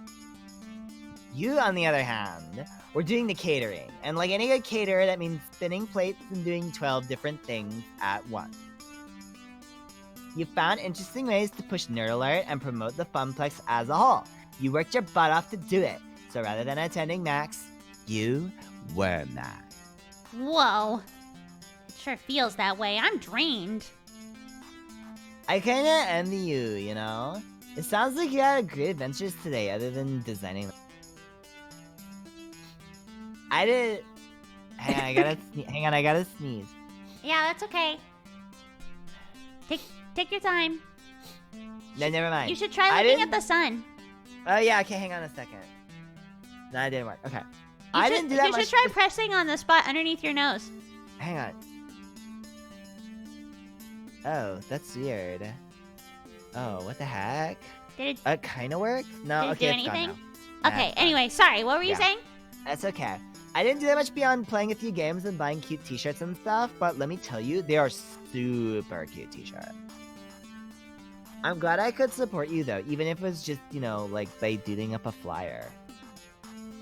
Hardly a doodle. You did great work. Wow. Hey, don't sell Good thing yourself to say. short. That flyer looked super profesh. I mean, no fun Comic Sans, but it's still pretty cool. Thanks, Buttbag. I really enjoy doing stuff like that. I don't exactly get a lot of opportunities at the office to express myself. Okay, let's get home and get some real rest. We've both earned it. Yeah, we have. Hoof, hoof. In fact, I'd say we took it. To the limit. Juniper, don't. Oh, wait. To the max! Never mind, I was thinking a joke, but that was... Ah! Yee. I'm so funny. I could be a stand-up You are comedian. really funny. Yeah, I know. Like, so funny. After that moment, the rest of the evening was a blur. I knew Juniper and I took the train home, heated up some pigs, made some burgers. I safely made it into my comfy bed. I think I was still in shock. At the beginning of the day, I thought no one was going to know about Nerd Alert. We'd be stuck as a relatively unknown mom and pop arcade. Now it seems like the whole world knows, which is great, but also pretty nerve-wracking. I sighed heavily, letting all my mixed emotions flow over me. Oh, there's no turning back now. What I set in motion will stay in motion. Can only get bigger and better from here. At least... Unless acted on by an outside force. Yikes. Mm-hmm.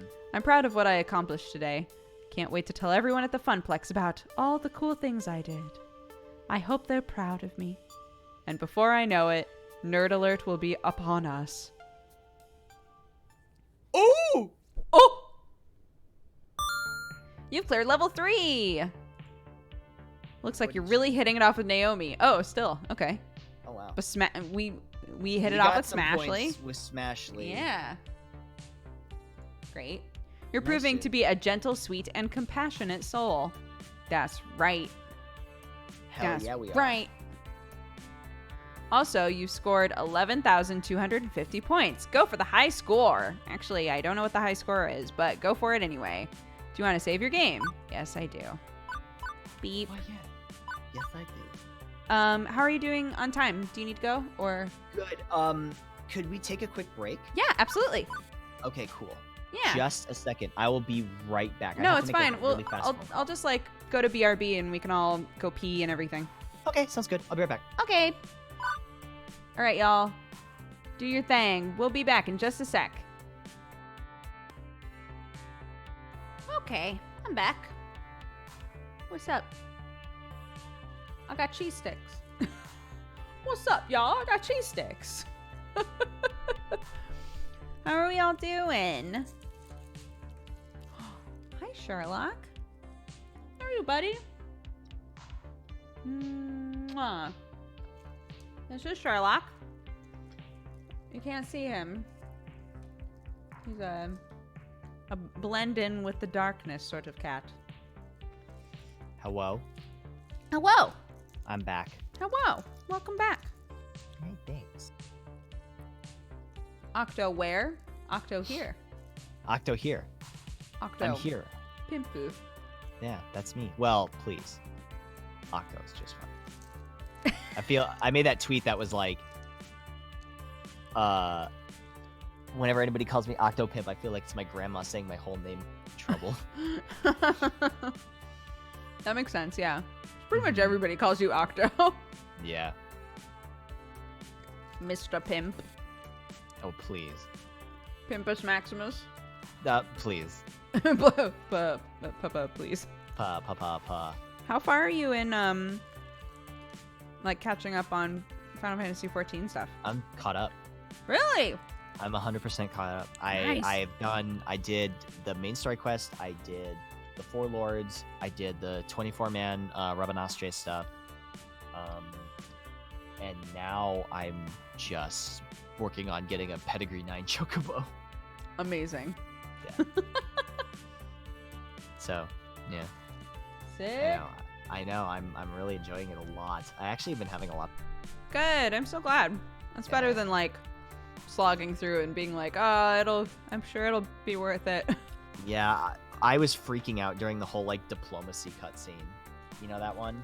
Which What one? I'm talking about? The one where you're talking to that important ruler guy. Mm-hmm. I don't want to spoil anything for anybody that hasn't seen it yet. Oh, Yeah. And I Yes. was like, I was like, what the fuck? yeah. It's crazy. Mm-hmm. It's good, though. I know exactly what you're talking about. Okay. All right, so we're moving on to chapter 5? Chapter 4? Chapter Four. 4. Chapter Player versus player. Oh. No?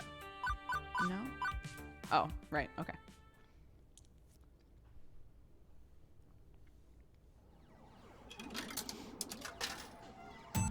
Yay! Bam, bam, bam, bam, bam, bam, bam.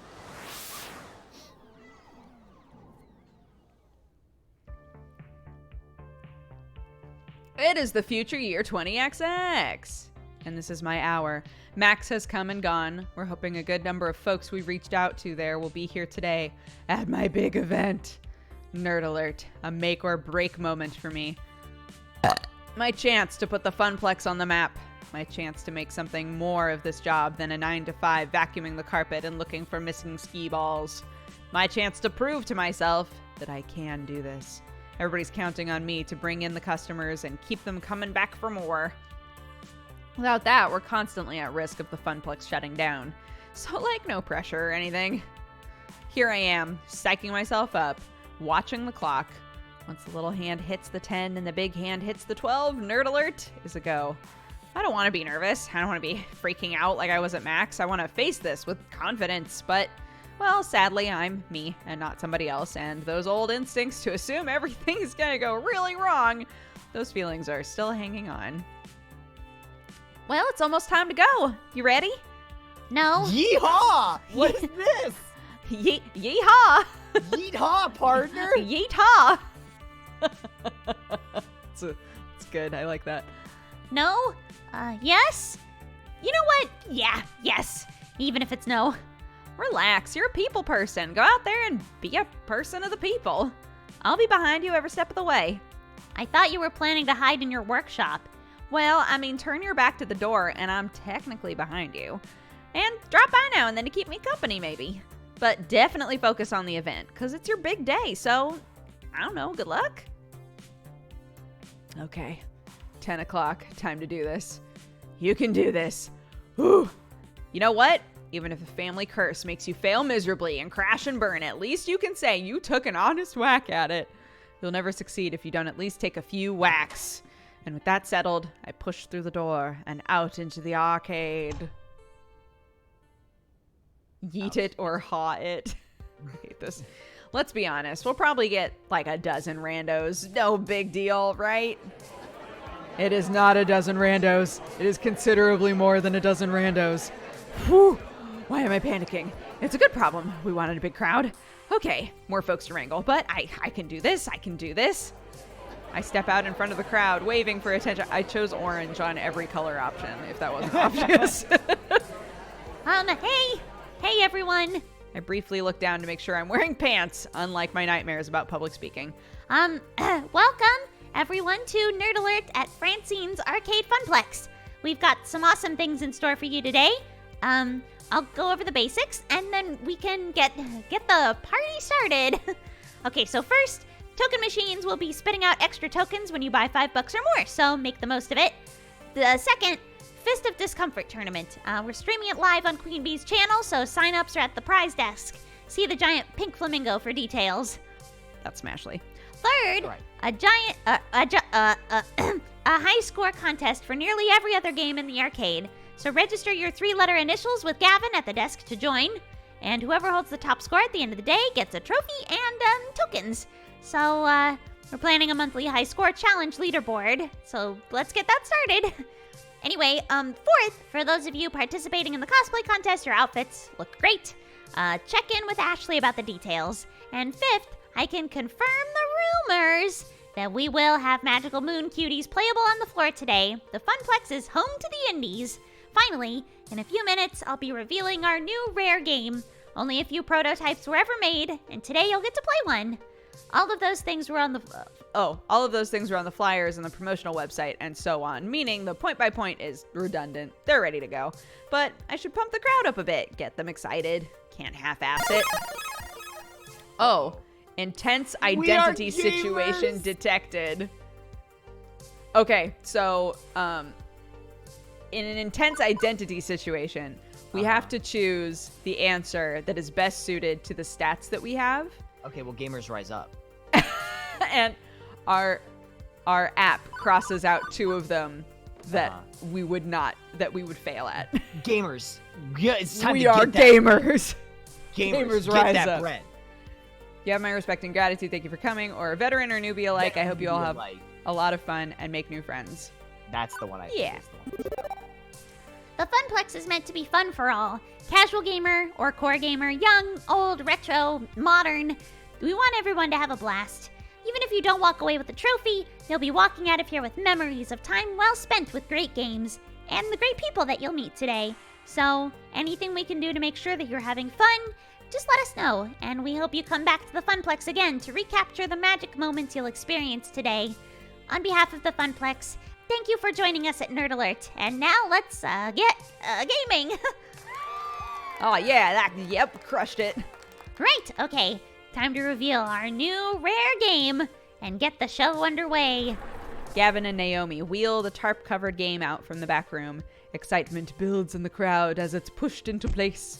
My friends, I give you Wyvern Keep, a rare Laserdisc TM based game where you're a daring princess rescuing a prince from the clutches of an evil lizard. And the crowd goes mild? I thought Laserdisc games played like crap. Isn't that why they stopped making them? I mean, they're not all bad. They can be kitschy nostalgia. It could be fun. Maybe I'll give it a shot after I'm out of the FOD tourney pools. Well, not the outburst of joy that I hoped for. But I thought this game was really sought after by collectors and stuff. That's different from being popular. I wouldn't worry, though. Today's crowd is fairly hardcore. Once more casual players are wowed by the animation, it should pay for itself. Well, didn't Buttbag kind of get it for free? My point stands. I'm about ready to give up on this for now and move on to other things when I spot something out of the corner of my eye. Very hesitantly, a young girl approaches, eyes full of wonder at the cartoon playing before her of the daring princess. After dropping in 2 tokens, she starts to play, standing on her tiptoes to do so. Games are meant to be played and loved! The players that grow to love them, players like me, always find them in the end. Hopefully that girl will have cherished childhood memories of Wyvern Keep, just like I did. My nerves... Wyvern Keep! My nerves unwind somewhat on seeing everybody ready to go. Maybe today will work out fine after all. With the event underway, folks head off to sign up for high-score challenges, the FOD tourney, or just to go play some games. As for me, I work my way through the crowd and back to the desk. One last thing to do. Check in with our VIPs before they dive headfirst into the storm. Teo's manning the stage to encourage folks to get silly on the dance floor. Percy is preparing for his whoopee run. Queen Bee is ready to face her first opponents. I know I can rely on the staff, but in a lot of ways, the gamers are our star talent for the day. It's their event, and I need to support them. For starters, I wave over Teo. Everything set for today's dancing, Teo? In Teo fashion, he winks and gives me a thumbs up. Hey, ready to rock, but can't stop the chat. Running the stage is my focus for the next few hours. It's gonna take every ounce of social juice I can squeeze out. Ooh, that's a terrible Ooh, phrase. yeah. Ooh, Yeah, yeah. if you need me, check me out during the lunch break, okay? Yeah. Phrasing, and okay. Yeah, there we go. Percy, Boy. world record time. You up for this? He is supposed to be British. Absolutely. Okay. He definitely looks focused, not his usually softly smiling self. Naomi and I set up a little camera to record the whole thing. When I set the record, I'll submit it as the new high score. The culmination of years of effort, all coming to a head. The pressure's well and truly on, isn't it? I can always try another day, yes. But this isn't for me. I mean, it never was for me. But today's also for you. For the Funplex, you mean? For you. Oh, This event is more than a way to put the Funplex on the map. It's like your own personal high score attempt. Chasing a dream. Always grasping, just out of reach. I'd hate to let you all down. Morale improvement systems online. Aim the encouragement cannons. If you bungle, there's always Donkey Kong TM. Win or lose, your sister would be proud of you today. Is there anything I can do to make this easier? Percy, I know how much this game means to you, and how much it meant to your sister as well. But trust me on this. Our loved ones care for us regardless, no matter where they are now. Even if you don't make the score today, she loves you, and I know she'd be proud. Quite right, quite right. I'm glad I told you about her buttbag, that I shared my pain with you. Today, I'll turn that pain into joy by conquering Moopy in her name. Very well. For Stella, for myself, for you, and for the Funplex, I shall give it my all. Percy offers a quick salute and marches off to war with Mr. Moopy's magic maze, having a seat on his stool to begin the run. Your Next chat up- is so thirsty for this dude. I know, can't they even fucking believe love it. him. Next up, checking in with... Buttbag, what in the fucks?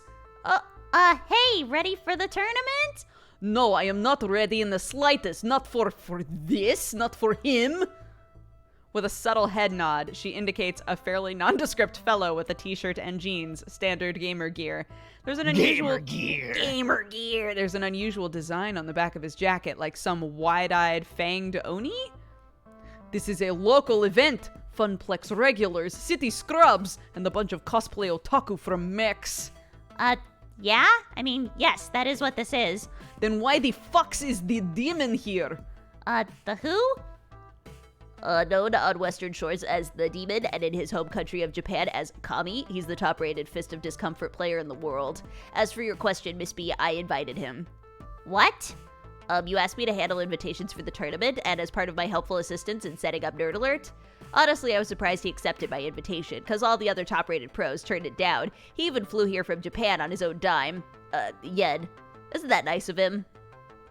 Buttbag, did your magical phone fairy put me dead in the crosshairs of the greatest player who ever lived? Maybe?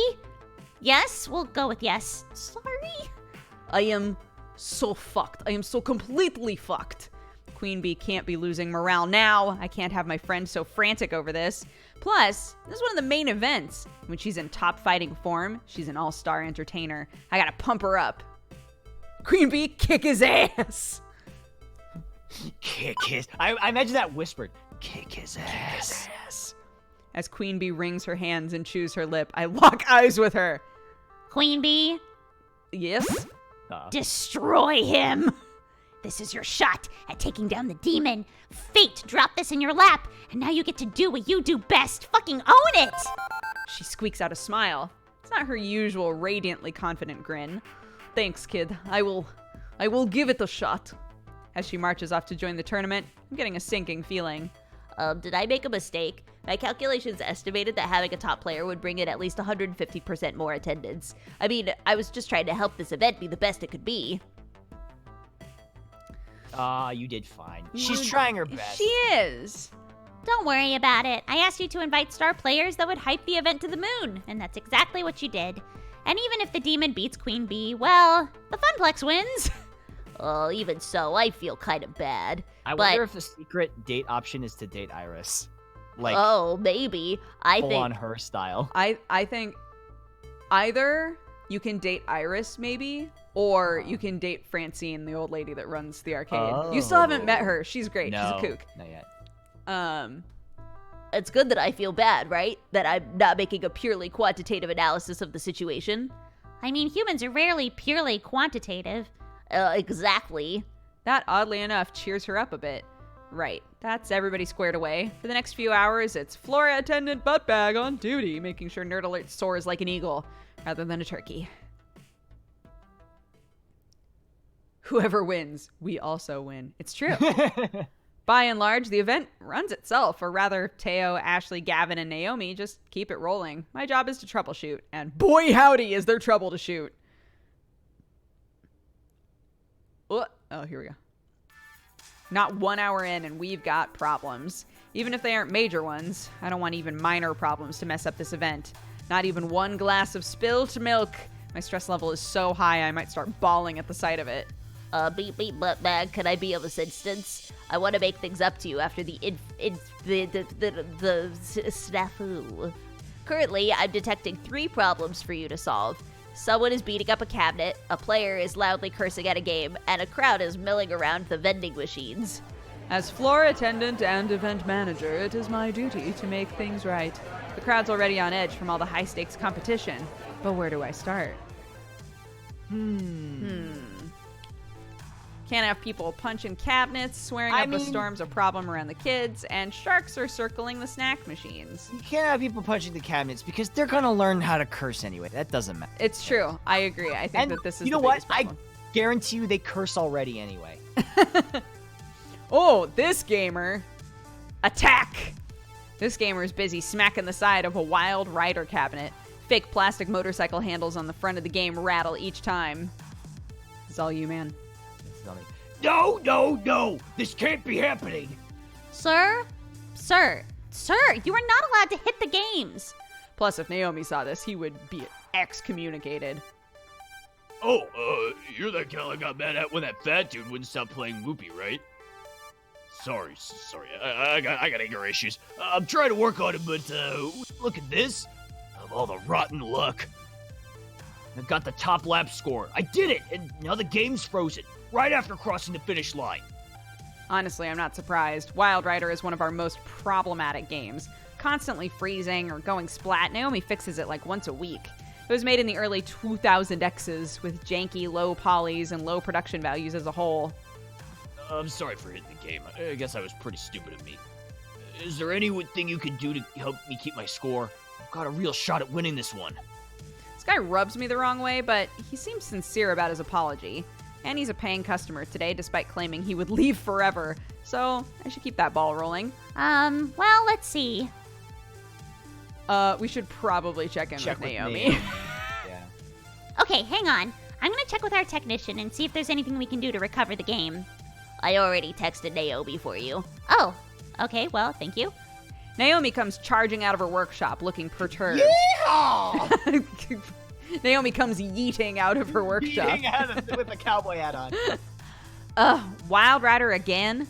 Quickly, she slips around behind the game, popping open the back panel. She uses her phone's flashlight to poke through the works. These early 3D games are such a pain. If it was a pure retro game or even a pure modern one, it would be way more reliable. Okay, I think I see the problem. 1 second. And like that... Octo, you can't hear it, but suddenly there was a cheer of a crowd. Oh. And I like thought you were gonna that... say you can't hear it, but suddenly there was a yeehaw in the background. The virtual motorcycle unfreezes, confetti and cheers sounding from the game as it properly registers the lap time. All done. Call me if it breaks again. Bye. Oh man, she did it! My score's saved! Hallelujah! I owe you, seriously. I'm taking home that Wild Rider trophy. Another happy customer. But I should keep an eye on that game in case it falls apart again. Next problem. We Snack have machines. to solve all of them. Shark circle. So snack one machines. time, one of the other chapters, there were 3 things, but we only had enough time to do 2. So we might not have to do all 3. It might just be 2 out of 3, but we'll see. Button mashing is thirsty work. Right away from the red lights on the soda machine, I know exactly what's wrong. The waters of life, the dew that flows from the mountains, have dried up. Ah, yes. Hey, what gives? It's completely empty. Shouldn't they have stocked up before the big event? we did stock up, they drank it all faster than expected. There's no more in the back to replace it. Oh, I need caffeine, more caffeine. I think you've had enough there, buddy. They sell us these salty snacks from one machine, then empty our wallets into the other? It's part of the Grand Master Plan. Pretty sure nothing we do here is organized enough to be considered a grand master plan. Although, maybe I should run that by Gavin. He might have a way to turn this conspiracy theory into reality. We want soda! We want soda! Ashley's doing her best to intervene, but, a giant flamingo isn't really distracting enough to keep a bunch of thirsty gamers at bay. How are we going to fix this? Raid the whole story for more drinks, see if Ashley has ideas. Order more with the help of Iris. I feel like Iris is sort of no pun intended here, Deus Ex Machina. Yeah, I feel like Iris could definitely do it. I don't know what Ashley could possibly do to fix this. Whole story is like a cafe that's next door.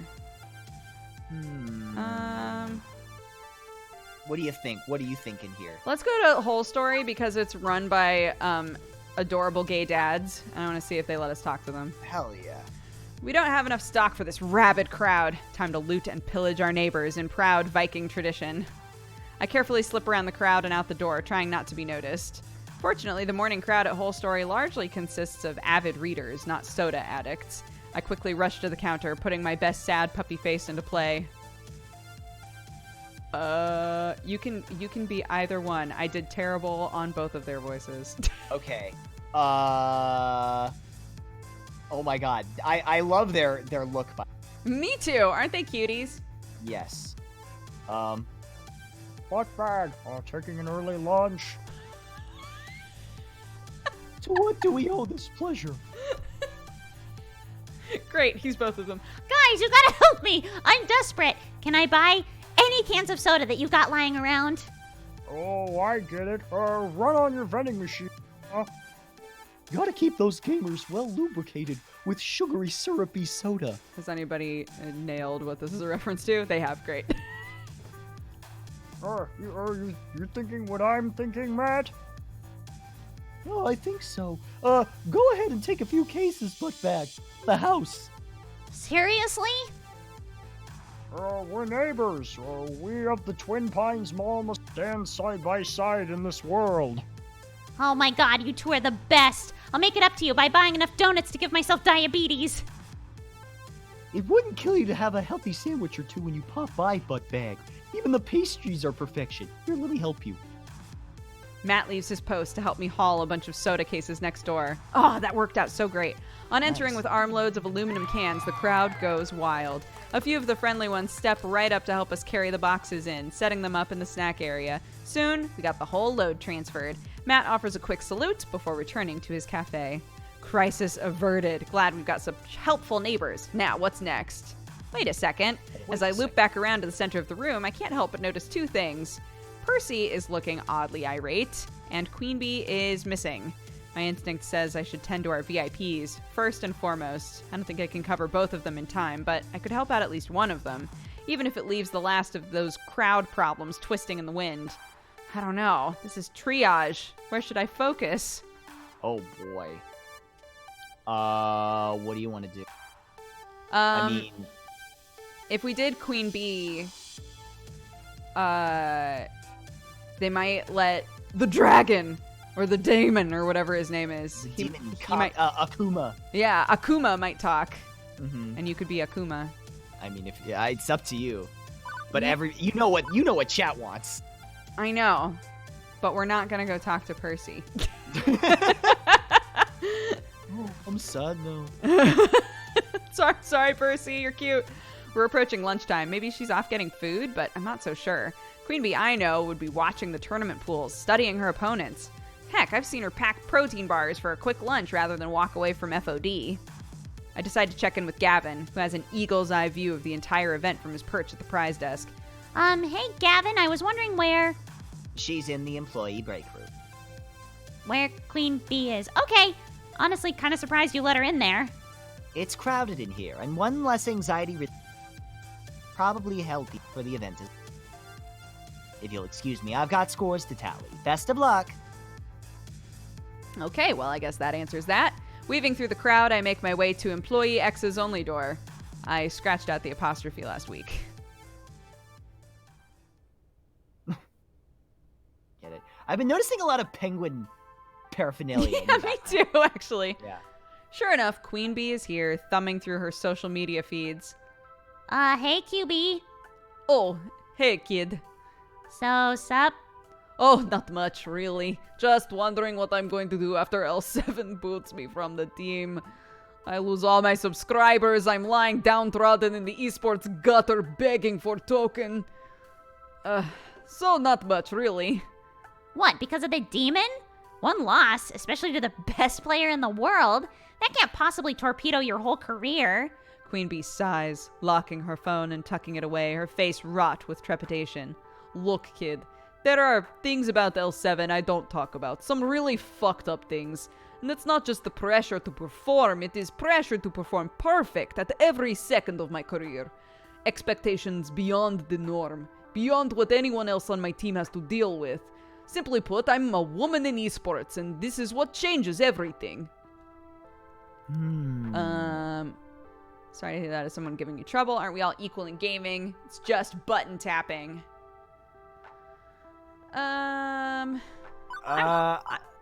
Somebody giving you trouble? Cracks knuckles.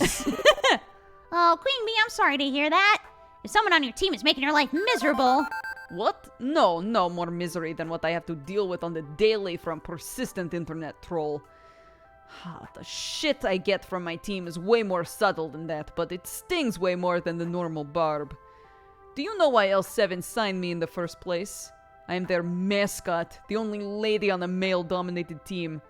I was so excited to be getting a pro contract in the first place, I didn't even look deeper.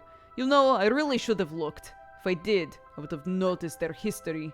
Women gamers hired and fired over the years. Always let go for performance issue. Performance issue, my ass. They have a rotating slot for the obligatory eye candy hire and everyone knows it.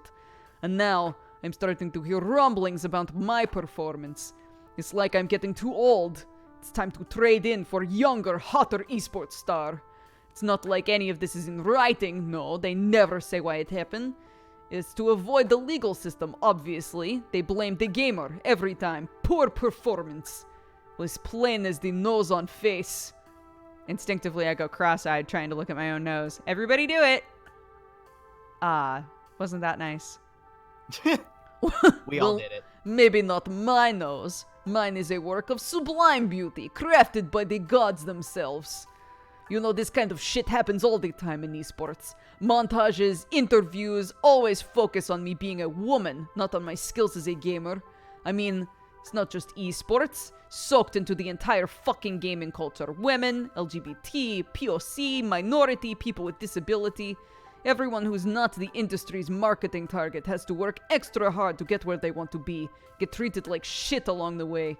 I fought tooth and nail to get where I am. And to have it be threatened because I don't uphold their sexist standard anymore is frankly put bullshit. So it's there and it's real, but tough to prove any real allegations. Closest thing I've got to hard evidence is my win-loss rate. Steady, solid, no performance problems at all. I do not lose. They can't drop the axe just yet, not until I make a mistake. While taking on the demon and getting destroyed in front of a live-streamed audience at a small event, an event I should be winning hands down. That would be all they needed to justify abandoning ship? Honestly, I'd have abandoned ship on this team ages ago if not for the fact I rely on my team's salary to live. I've even had to put up with those L7 sponsored events at Deco's Palace. What a filthy pit of ego and aggression that place is. But without this contract, I need, real job, like ordinary pleb. Pff, fuck that, I am a gamer, and this is my fucking dream. So I suck it up and I endure the microaggressions. No way around it. If I want to keep being a pro, I just have to beat the demon. But how do you kill that which has no weakness? Oh, come on, everybody's got a weakness, so what's his? Well, maybe if he has heart attack, or spontaneously combust. Being on fire, definitely weakness. Maybe walk me through it. In Fist of Discomfort, how do you counterplay your opponent? I mean, I'm crap at the genre, so maybe explaining it to a noob will help. She pauses, trying to figure out how to word it on a level that even a neophyte can handle. Well, let's see. There are 3 play styles: aggro, mid-range, control. Aggro is quick beatdowns, mid-range is balance, control is long-term planning. I play aggro. From what I know about the demon, absolutely perfect control player. He uses elaborate item combinations to stall the game, and then he seals your doom. Seals your doom. And I'm gonna hazard that control beats aggro? Most of the time. It sacrifices early game power for early game stall, meaning I burn out while he is just getting warmed up. If I want to counterplay, I have to play mid-range, but I haven't practiced those characters or that playstyle. He would outskill me easily. No choice, I guess. I have to get out of my comfort zone and face the demon as mid-range. I'll figure something out along the way. I'm going to slay the demon. I'm going to do this. I will. And if not, you can join Team Funplex. I don't think that really helps. No. Boy, that would make me feel real shitty. I do think that she's gonna lose this. Well, For maybe it all character depends on development. how we talk to her here. Yeah, maybe. Time to go exorcist on his ass. That's what I would say. Yeah. I'm coming from a different mindset here.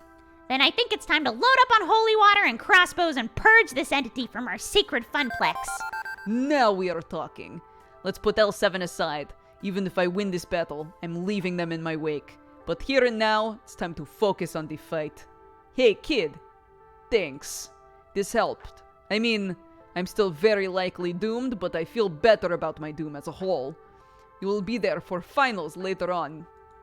I nod an affirmative. Although Percy should be wrapping up his high score run at about the same time, meaning, it is cool, I get it. You have a lot going on, so no pressure. You've got an event to manage, and I've got a fight, so let's both do what we do best. You got it, Queen Bee. She pulls out her phone to do a little research as I depart. Nice. I don't know. I think you might be right. Maybe she is gonna lose. Because I feel like, I don't know.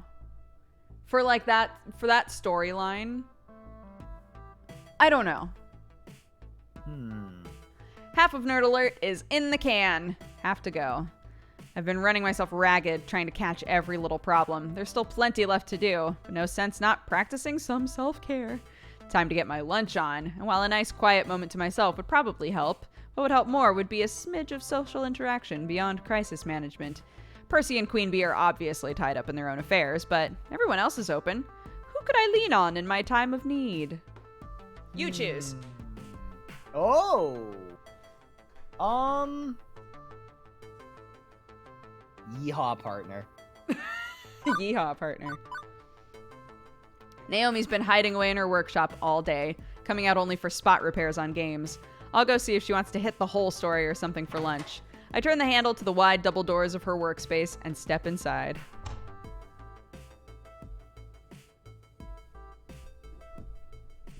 As expected, she's tinkering with a circuit board when I arrive. Hey. Oh, buttbag. Good to see you. How's the event going so far? Oh, it's a bit rocky, but we're making it happen. Right now I need to make lunch happen or I'm gonna pass out. Do you want to head out to Whole Story? Get some chow? Oh, no need. I came prepared. I'm prepared a little extra, if you like. She unpacks a pair of wooden boxes from her backpack, a classic Japanese bento. Enough rice and Munchables for one person. Well, I figured you might be too busy today to go out, so I planned ahead. For me? Well, dang, Naomi, that's real nice of ya. Her workspace isn't exactly a 5-star restaurant, but it'll do. We crack open our boxes and get to work. Seems she's just as hungry as I am from the way she chows down, but there's enough room between bites to chat, so... Okay, I gotta know. Why the fixation on retro games? I'm not saying they aren't cool. It's just not something folks our age are usually into, right? I'd contest with posts by 20-somethings on classic game collectors sites, but you're asking why I'm into this stuff, right? I mean, hey, what's not to love? The cool glow of a shit, I can't remember how to say this word. Cathode? Cathode? Cathode. Ray tube? Bloom and color through the scan lines, the simple, clean pixel art style. One stick, a few buttons, easy to learn, hard to master. You can keep your crazy, networked, real-time strategy, beat-em-ups, esports, fighter thingies. Give me a maze or a spaceship or a bunch of dots any day. Or a princess to rescue and turtles to jump on. Right, well, more the jumping than the rescuing. Although, I do like the princess rescuing the prince in Wyvern Keep. Good pick, Buttbag. Weren't you pulling for me to pick Phrase Invaders? Well, yeah, but I can dig Wyvern Keep too. How'd you get started in retro games? Well, I know the cliche answer is I had an older brother who introduced me to games, but that's basically the truth. Sort of indirectly, I guess. For a whole summer, my jerk of a brother was in charge of babysitting. And being a teenager, I mean, he didn't want to bother. He wanted to go to the arcade and hang out with his friends, so he dragged little old me with him to the arcade, gave me a fistful of tokens, and told me to keep myself busy. At first, I played what all kids played, ticket games, prize games. But I got bored with it so fast and realized that I wasn't winning anything. Honestly, kids are smart, right? They gotta realize they're being scammed. Yikes. When you really want a toy with all your heart. Oh, don't be so hard on him. I've worked the floor for weeks. I've seen how fixated a kid can get on some high-ticket plushie. If you made up your mind and already spent piles of tokens, well, you gotta keep going. Otherwise, you have to admit it wasn't worth it. Sunk cost fallacy. Oh, she said it. That's funny. Yeah. Yeah, it's cruel, the sunk cost fallacy. Wish I could just give those kids the toy they want, or I don't know, sell it, but no way Gavin would allow that. Plus, well, there was one other problem with the ticket game area. Too many kids, just like way too many kids I didn't know from schools I didn't go to. I was too timid to ask someone to leave a game I wanted to play, or even to hover around them. I was worried they'd talk to me. I'm really not good with strangers, huge crowds of them, so, once I get to know someone and they're not a stranger, that's different. Like you, I got to know you quick enough. Considering she gave me her lunch on day one and made me lunch for today. Quickly indeed. But there was one area of the arcade which had next to nobody playing games, where I didn't need to put a quarter up and wait in line, where everything was fun. Retro games. Exactly. Only a few older guys back there. I could play anything I wanted. Every game was a single token. It was just so amazingly cool and flashy and colorful, and it was paradise. Like, those games were my new best friends. And now suddenly I looked forward to my jerk of a brother abandoning me in the arcade to go play fighting games. Eventually summer vacation ended and I was back to school, but I don't know, I kept visiting arcades, especially ones with good retro collections. So that's how I got into classic arcade games. Young girl alone with a bunch of older gamer dudes seems inadvisable. That's how you caught Pac-Man fever. The only prescription is more Pac-Man. I think that's true. That's a scientific Pac-Man fever? fact. Oh, Yeah, I'm sorry. Pac-Man TM fever? Yeah. It's trademarked. That's important. Did you have any favorites? What games did you play at the arcade? Any standouts? Oh, of course. Pac-Man TM. Dig Dug TM. I mean, all the standards. But I loved Pango TM. Cute little penguin kicking ice blocks around. You had to really think ahead to play that game well, too. It took skill. I found a plushie penguin once with red fur at a toy store, and I bought it immediately. Made a purple bow tie for it. That was my Pango TM plushie. Still in my workshop, in fact. The plushie, I mean, not the game. I wish we had the game. I know it's a little weird for me not to be interested in newer games. It's not like new games are universally awful, but I like what I like. I love what I love. I do what I love for a living. I mean, how cool is that? As long as the Funplex stays open and keeps its retro spirit bright, well, I'll be happy. Well, event manager Buttbag will see to it we keep our doors open. Today's event will go a long way to keeping your dream alive. Thanks so much for that. I know I'm kind of quietly hiding in the back today, but I am really proud of you. I wanted you to know that. I think we should both get back to what we do best for the glory of the Funplex. For the glory of the Funplex. For the glory of the Funplex. Yes, thank you. Good. After packing up the remains of the lunch, she gets back to her work and I get back to mine. I can say my day's a little brighter now. She made us lunch. Oh my god, if we had gone with somebody else, she would have made a lunch for no reason. Well, howdy. Well, howdy, you like that. Yeet-haw. Yeehaw, partner. The next few hours pass quickly. With renewed confidence, Percy's deep into his world of record runs and performing admirably. He's intensely focused on the score, inching ever closer, while Queen Bee effortlessly destroys locals on the path to her inevitable showdown with the demon. Myself, I float through it all, taking care of little problems while keeping an eye on both of them, but as the event winds to a close, All eyes are on our two main events and the very real possibility of our local heroes falling apart at the finish line. Oh gosh. Oh dear. Technically, the arcade-wide score competition is still on, but the crowds are kind of ignoring the games in favor of crowding around Fist of Discomfort and Moopy. Percy's been on a solid run since his earlier fumbles. Queen Bee's been effortlessly destroying all competitors, as expected, but the demon has been matching her game for game, destroying all his opponents as well, and as predicted, grand finals come down to Queen Bee versus the demon. As for the magical world of Moopy, Percy's closing in on that world record with the tape rolling and ready to submit to Twin Galaxies. Pressure is on. I got Queen Bee through her worries, but that was just the prelude. This is the main event. But Percy's not looking great, hunched over his joystick. He might need me. I can't be there for them both, as much as I want to. So who do I focus on? We need to make a choice. We gotta help out Percy. So? Yeah, it's for his Smister. Oh man. For SIS. Okay, for SIS. SIS. All right. SIS. I know our main event is Fist of Discomfort, but Percy's high score run is just as important in my eyes. I should spread my attention out a bit. The good news is he's closing in on the world record, approaching 3.5 million. A small crowd has gathered to watch Percy's progress. Not as large a crowd as the one around Fist of Discomfort, but Retro still has a following in 20XX clearly. Almost there, you can do it. I gently push my way to the front of the crowd. Percy is deep in concentration as I see a bead of sweat slide down his brow. As much as I don't want to take his focus off of Moopy, Percy could use a little check-in. You almost there? Almost there. Mr. Moopy glides through maze after maze, point pressing by sticking around just long enough to grab all the dots, to zap all the monsters before exiting stage left. His expression is dead serious, absolute focus in the zone. But I know once he achieves this dream he's been reaching for, we'll get our happy Percy back from the zone. I feel Any so minute bad now. about this. We promised QB we'd be there for her. No, we didn't. Wait, did we? No. Okay, never mind. I thought we did. No.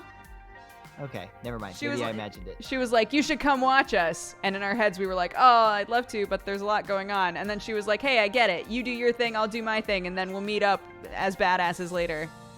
Okay. Well, okay. All right. This is for his sister. It's Yeah. important. Yeah. Oh my god, look at that face. Almost. Oh, okay. Percy? Almost. Something is wrong. Something is very wrong. That is not the look of someone in the zone. That's the look of someone in actual physical pain. Percy's face becomes a sharp grimace as his hand clutches around the joystick hard enough to send Mr. Moopy down a dead end. His right hand clutches at his chest, every muscle in his body tightening, sweat forming on his brow. If I didn't know any better, I'd think, No, not now. is he having a heart attack? Heart attack? No. Oh no! Percy, your heart! Quickly, he grabs my jacket with the same ferocity he was grabbing at his shirt. Please, just a few minutes. Don't do anything. Don't storm me yet. I can do this. Call 911. Yeah, Oh that'll my give him God. time. We're still, like, letting him do his shit. Yeah, but the police are on the way. Call 911. This is his dream, finally realized. Defeat the high score. My dream is a spectacular event. One which will make the Funplex soar. But neither of our dreams are worth his life. Iris, call If you let 911, him keep hurry! playing, does he die? Oh my god. I'm on it. I'm sorry, Percy. We need to get you to a hospital. I'm so sorry. I'm sorry. Reluctantly, he lets go of the joystick. The police aren't here yet. If you really want to keep going, you can. I'm just leaning heavily on the cabinet as Moopy dies 1,000 deaths. Die 1,000 death. At least without the need to focus on the game, he's calmer. Don't blame yourself. Please. It's not your fault. I just... Shh, it's okay. Ambulance will be here soon. You'll be fine. I promise. Please. Don't make promises that'll be on your ability to keep. Gavin, can you help me? Nodding quickly, Gavin moves to Percy's side, assisting me in getting him off the stool and lying him down on the ground. Gavin takes a moment to direct the ever-growing crowd. Funny how emergencies always draw way more attention than the event himself. I need everyone to back away and give Percy some space. An ambulance will be arriving soon, and I need a clear path.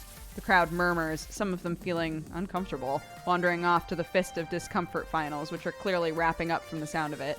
Others make a clear path, but stand around watching and waiting. This isn't how I wanted it to end. Percy, come on! It's not over. It's just over for now, okay? I'm with you. I'm here with you. So focus on me, and we'll get through this. I suppose. Thank you. I'm sorry to burden you with this. A few minutes later, the ambulance approaches. 2 EMTs rush into the arcade, rolling along a stretcher. I go with him, obviously, because this is my fault. I'm the one who organized the event. I'm the one who pushed everybody past their limits, all in the name of making my dream a reality. I've been working hard to make what would have been a temporary job in a long stream of temporary jobs something more, something I could believe in, but I can't stop to think of what that would cost me. I didn't stop to think of what that would cost me and everyone around me. Oh, wow. I wasn't a blood relative, but Percy insisted I stay with him the whole way through the admission process. I was there when the doctor explained that the tremor had passed, and with emergency medication and an overnight observation period, he'd likely be released the next day. Even as visiting hours dwindled away, I stayed at his bedside. On the plus side, I'll be swimming in the pudding cups tonight, I suppose. Might be hard to sleep with all that free sugar. Truth be told, he's in better spirits than I am. I suppose you've sussed it all out by this point, haven't you? About your condition? It's the same one that took your sister, isn't it? Indeed. I'm a bit of a late bloomer compared to her, but seems that'll be a rare heart disease runs in my family. She had it, I've got it. What about the treatments? The ones you came to America to get for her? I tried the medication, but I'm just as unresponsive to it as she was. I suppose that's just how it is, love. So, how long do you have? At last check, 2 years. I think you see now I'm rather eager to topple that hard door sooner than later. And there might not be a later, see. No, none of that. I made peace with this ages ago. North is, unfortunately, a fatal illness. Everybody passes in time. Mine may be sooner than others, sooner than yours, but that's just how it's going to be. The important thing is not the quantity, but the quality of life. I'm aiming to make the most of my remaining days. Raising money for charities, working on my Moopy ambition, enjoying time with friends, things like that. And trying to nail the Moopy score in honor of your sister. Indeed. Truthfully, I'm lucky today wasn't the end. I haven't had the chance. I've you to thank for that. Oh my god. Bullshit! If we didn't check on him, would he be dead? Yeah, what the fuck? Yeah. Pardon? I nearly killed you from my dream. If I look in a mirror, I'm pretty sure I'll see Dekonami. If you told me about this condition, I'd have canceled.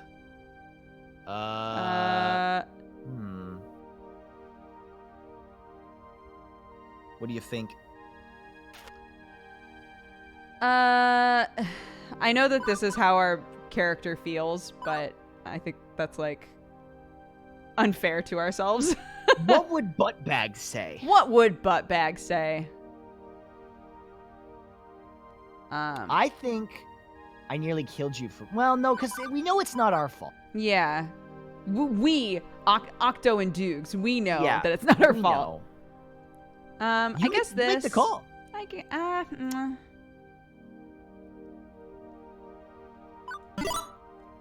If I knew you were this unhealthy, believe me, I wouldn't have pushed you into this publicity stunt. I want the Funplex to succeed, but not that badly. I took for granted that you spent so much time playing Moopy. I mean, heck, what's another few hours, I says.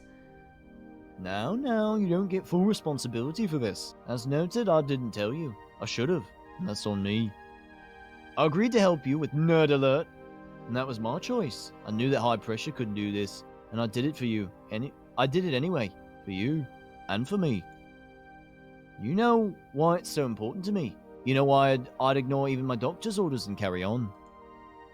So if you insist on considering yourself a fool, well, I'm just as foolish. We can be proper fools together, Is that acceptable? Yeah. Then we have an accord. Okay. Yeah, totally. Didn't Gavin also use the term accord in the last chapter? Maybe it's like a thing that they just Maybe say. look, Maybe this it's like is a future this is word. the alternate reality future. So 2 years, huh? Give or take. strange how at peace he is with the idea of just dying. I wasn't with him the whole day. Now I sort of wish I had been. Queen Bee needed my help, but, well, hindsight, 2020, etc.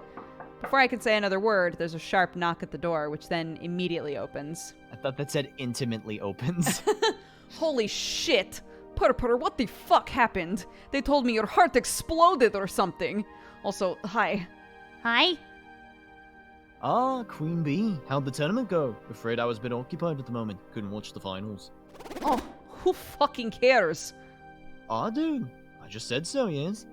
Sorry, right. I'll keep it short. I lost. Got completely owned, too. Aw, jeez. What about L7 Gaming? Did they, fire you? Surprisingly enough, not as bad as I feared. Seems the demon actually came all this way not to kick my ass, but to scout me. He is forming a team, and he wants me to join. Wait, the demon is hiring you? So no more L7. No more L7. Way to twist a defeat into victory, huh? Another dream I nearly annihilated while trying to achieve mine. Nearly, though. I mean, thank goodness, returns of fortune. I think we made the right choice. Yeah. Right, that is my story in Reader's Digest form. So now it is your turn. Purr, what the fuck, man? Nothing that you concern yourself with. Just a minor embuggerance. Buggerins. Bullshit. This is the same thing your sister had, isn't it? Well, it's not like Percy's only friends with me. Seems he's told Queen Bee his tale. No wonder she rushed right over. Well, yes. How long? 2 years. Fuck. The hospital PA system chimes, grabbing my attention. Your attention, please. Your attention, please. Visiting hours are now over. Visiting hours are now over. Suppose it's time for you to head on home. And don't you worry about me. I'll be out of here in the... We'll take a break from Moopy for a time, but I'll pop by the Funplex all the same. Only if you're sure, Percy. You know me, love. I'm an optimization expert. My way of keeping calm through the silliness is to optimize the happiness I can find in time remaining to me. And that means The Funplex.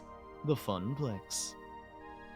Queen Bee offers me a ride back to the Funplex in her car. Still got an event to wrap up, and then a bus to catch back to my apartment. Neither of us really feel like talking on the way there, though. Aww.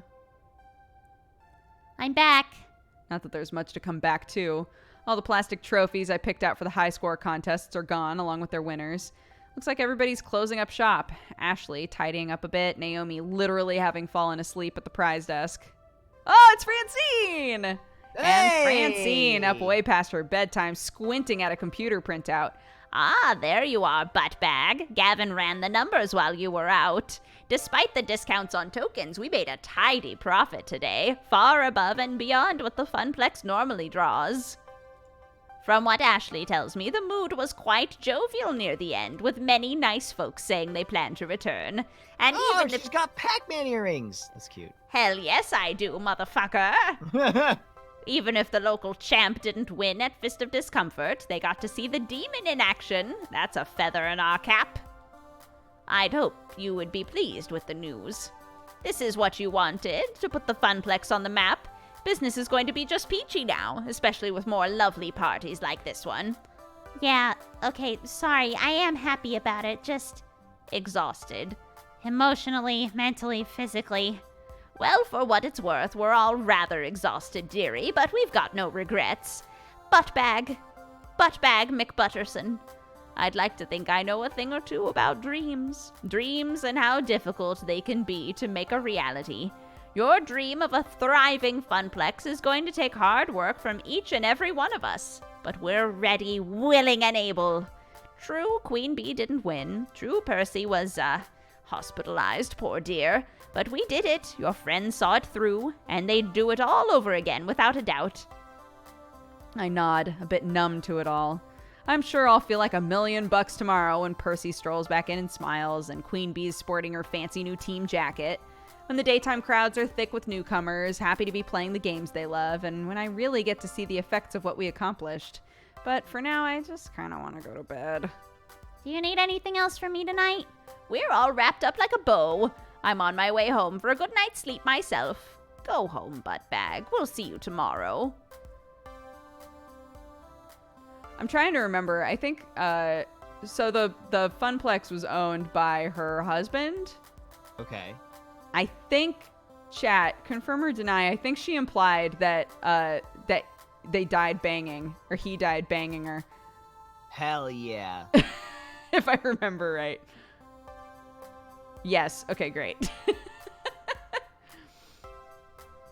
I turn the keys in the lock, slumping into the apartment.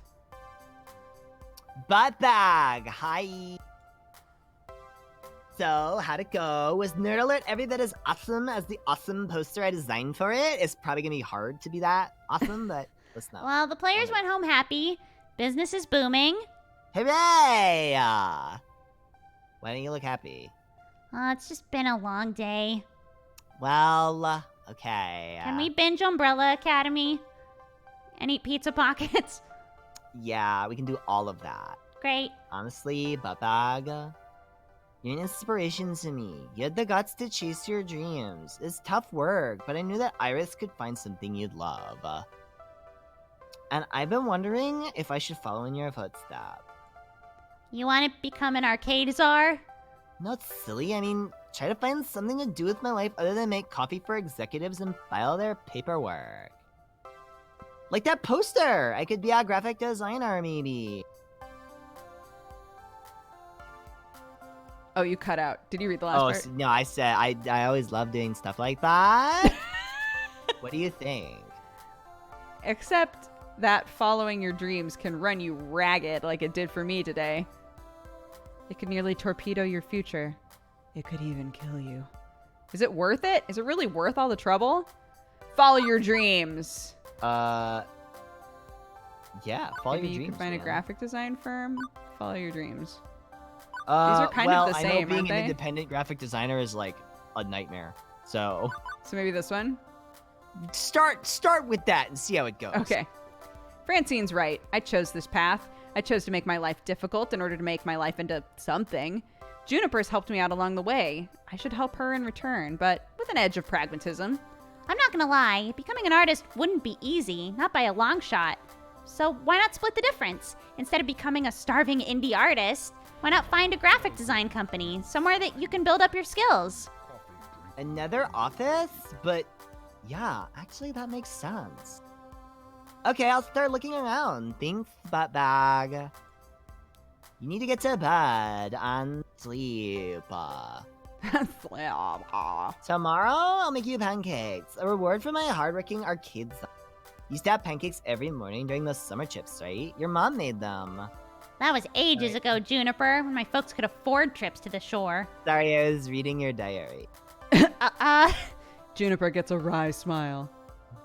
I think I know exactly how we can celebrate your newfound success. How about a murder? A beach? How Yeah, I about mean, a we beach vacation. Kill a guy. A beach vacation? Oh my gosh. Beach is the- episode. I was going to say, is the next chapter the beach episode? It is. Let's see your score. Naomi still crushing it with her. Damn, we're killing it with QB also. Yeah. Proving to be a gentle, sweet, compassionate soul. Obviously. Also, you've scored 13,900 points. Today's pizza fact. The world's largest pizza covered 10,000 square feet and measured 140 feet across. It weighed in at 44,457 pounds. Let me see. Let me take a look at that. Holy shit. That was huge. Is it real? It's pretty big. Yeah. I'm seeing it here. Whoa. Whoa, bruh. But now I'm just getting hungry. Yeah, that's fair. All right. You want to call it here? Yeah. Okay, think- cool. Hey, think I'm thanks for done, having me on. That Dude, was a lot of fun. thank you so much for joining me for that. That was really, really fun. No problem. I'm sorry I gave Thirst Daddy a Liverpool accent. Why are you sorry? He went from way hot to just like okay. People in chat are saying it was sexy, so you crushed it. Well, then Hot good. Daddy became Hotter Daddy. I thought about doing just like a voice like this. Oh no, I had a heart attack. I can't believe it. Great. Yeah, people would have been furious if we did Snagglepuss Take 2. That would have been too hot. Too much. Heavens to Murgatroyd. Oh my goodness. I love it. Yeah, everybody, I played tonight with Octo. He's a lovely friend of mine. Go follow him. Twitch.tv/Octopimp. That's me. Speaking of retro games, he's been playing a lot of retro games lately, although Bayonetta 2, I guess, doesn't count. Bayonetta 2. I just wanted to play because Devil May Cry... Well, the joke behind that was Devil May Cry 5 came out on International Women's Day, and it was like, broke, playing Devil May Cry 5 on International Women's Day, woke, playing Bayonetta 2 on International Women's Day. Amazing. I love it. Yeah. That's where it came from. But, I like it. And you beat it. I did beat it. I Hell finished yeah. it literally like a minute before I called you. So You're always really good at their games. I love Platinum games. They're phenomenal. Did you play all of Nier? Yes, I did. I still have not deep dived into Nier. It's real good. I felt like I kind of had to because Kira was 2B in that. Right. Oh, that's right. That's right. Yeah. You had a personal connection. I did. It's true. Indeed. Yeah. Let me know when you're playing this again. Sure. We'll have fun. Okay. Sounds good. Thanks, dude. Have a good night. Yeah, you as well. Okay. Bye. Everybody say bye-bye. Thanks for having me, guys. Bye. Ah, you're the best. Bye, buddy. Right. Amazing. What a sweetie patoot. Yeah, go follow him. Send him some love. He's great. He streams all the time. It's lovely. Oh, Jimmy, what's up, dude? How are you? I'm just wrapping up. What a cool dude, right? What a cool boy. Okay, I've got a big ol' event list to read off. Thank you guys so much for all the support tonight. I hope that you enjoyed the stream. Yeah, we'll try to play more of this maybe Thursday night. That'll be the next time that I'm able to do a night stream. So we'll aim for that. I will keep you guys updated on whether or not that's going to happen, and I'll double check that Octo is free to do it. But yeah, thank you guys so much. Thanks everybody for hanging out with me. Oh my gosh, and another big old gift bomb from Potato. Okay, let's start reading this off. If you're going to take your leave, thank you again so much. I hope that you come and hang out with us again. And thank you so much to everybody who rated me tonight as well. It's very sweet. Okay, let's do this shit. Cooper the Clearest Blue, thank you so much for the 7 months. The Rogue for the 22 months. Leof Stan for the 30. Zanosia, thank you for the 23. Weregirl for the 19. Gab SC, thank you for the 2. Q, thank you for subscribing. Welcome to the Katogangu. Bold Street, thank you for the 41. Ryan 08 STI, thank you for the 39. Thomic for the 47, almost 4 years. Ricky JZ, thank you so much for the 21. Blazeuts for the 46. Goody Boy GGO, thank you for the 18. Red Rider Gal for the 13. Lemon 42 Rose, thank you very much for subscribing. Welcome to the Cat Gang. No More Gentlemen, thank you for the 13 months. Baker Base for subscribing as well. Welcome. Nerd Atlas, thank you for the 40 months. Nairo Aim, thank you so much for the 2 years. Happy anniversary. I hope it's been an amazing 2 years with us. I appreciate all the support. Casanova Sparks, thank you for the 5 months. Octo rated us right before we played, which is very sweet. Geo Bahamut, thank you for the 21. Uberfish, thank you very much for subscribing. Welcome to the Katogangu. Aomaz the Cat Gangster, thank you for the 35. Shock Beats for the 14. Takami Cost for the 4 years. Happy anniversary. Thank you so much for supporting me for so long. Ace Trainer, thank you for the 1 year. Happy anniversary to you as well. Avi gifted a sub to Super Dan'l. Dan, are you still here? Probably not, but you're great. Love you, dude. Haven't seen you in forever. Rare Winden, thank you so much for the 5 months. Cruiser, thank you for the 30. Nox Felicis, thank you for the 5. Human Sloth, thank you so much for the biddies. Echoscope for gifting a sub to Smashly. Smashly. Welcome to the Cat Gang. Thank you so much, Echoscope. Ice Bear to the rescue, thank you for the 29 months. Azriel Sinclair, thank you for the 30. Anne, thank you again for that huge raid. I super appreciated any of you who stuck around after Anne raided. Thank you very much. And Anne, thank you for the 32 months. Elusa, thank you for the 19. Steelix for the 30. Jacoby, thank you very much for subscribing. Welcome to the Katogangu. Red Orchid, thank you for the 47 months. Almost 4 years. We're doing it. Igors did a huge biddy bomb. Thank you very much for all of that. Pixel Nymph also did a big old biddy bomb. Thank you so much. Gonna give them to my favorite streamer before I forget again. It's been amazing watching you turn from a Wii streamer to the strong, independent powerhouse of a mom. Thanks so much, Pixel. That's very sweet. April, thank you for the 11. Helios for the 1 year. Happy anniversary. Just the Doctor, thank you for the 11. Smart Guy for the 42. Love your videos. Love your streams. Currently loving your coffee. I'm so glad. Hey, check out the coffee. If you didn't know, we have a coffee company. Eagle Fang, thank you for the 29 months. Cooter, thank you so much for the 4 years. Happy anniversary. Thank you very much for all the support. Fat Roller, thank you so much for the biddies. Reginald for the 15 months. Robin PTMN, thank you so much for subscribing. Sharkabatu, thank you for the 16 months. Neo for the 1 year. Happy anniversary. Flurhin, FLRYH.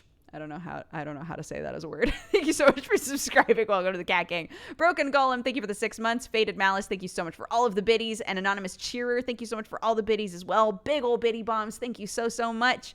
Little Cato with the blue hair, thank you for the 15. Oven Fried Rice for the 20. Good Bloke Once, thank you for the 43. Pronounced for the 13. Berserker Works for the 6. Fuyax for the 11. Werevark for the 42. Monk Thomas, thank you so much for subscribing. Welcome to the Katogangu. And Jimmy, thank you so much for gifting all of these subs to Scooby518, Velker, Stranik, Demon Rowell, and O-Line Goblin. All of you, welcome to the Cat Gang. Thank you so much, Jimmy. That's very, very sweet of you. Full Moon, thank you for the 19. Wisp Me Away for the 3. And Potato just gifted subs a minute ago to Elio, SB, Kuromid, Serena876, Coffee Grinder, and Tequila Shot. All of you, welcome to the Cat Gang. Thank you so much. Potato, PUHTAHTOE for those. Be sure to thank them. Flixer DK, thank you for the 33. Icarsos for the 30. And Spoopy Mulder for the 13. Thank you guys so much. I hope you have an amazing day. I appreciate all of the support. I will see you again tomorrow for our normal morning stream. Be aware, in case no one has told you yet, America went through daylight savings time. So potentially the stream will be starting an hour earlier than you think it will, or an hour later than you, no, earlier. I think an hour earlier than people think it will. Yeah, that sounds right. Later? An hour later? Okay. Earlier? Correct. Earlier. Jesus Christ. I don't know. It won't happen at the normal time because of daylight saving. Wait, who are we rating? Wait, hold on. I did that preemptively because I got uncomfortable. Let's see. Hold on. What the fuck is Kraken wearing?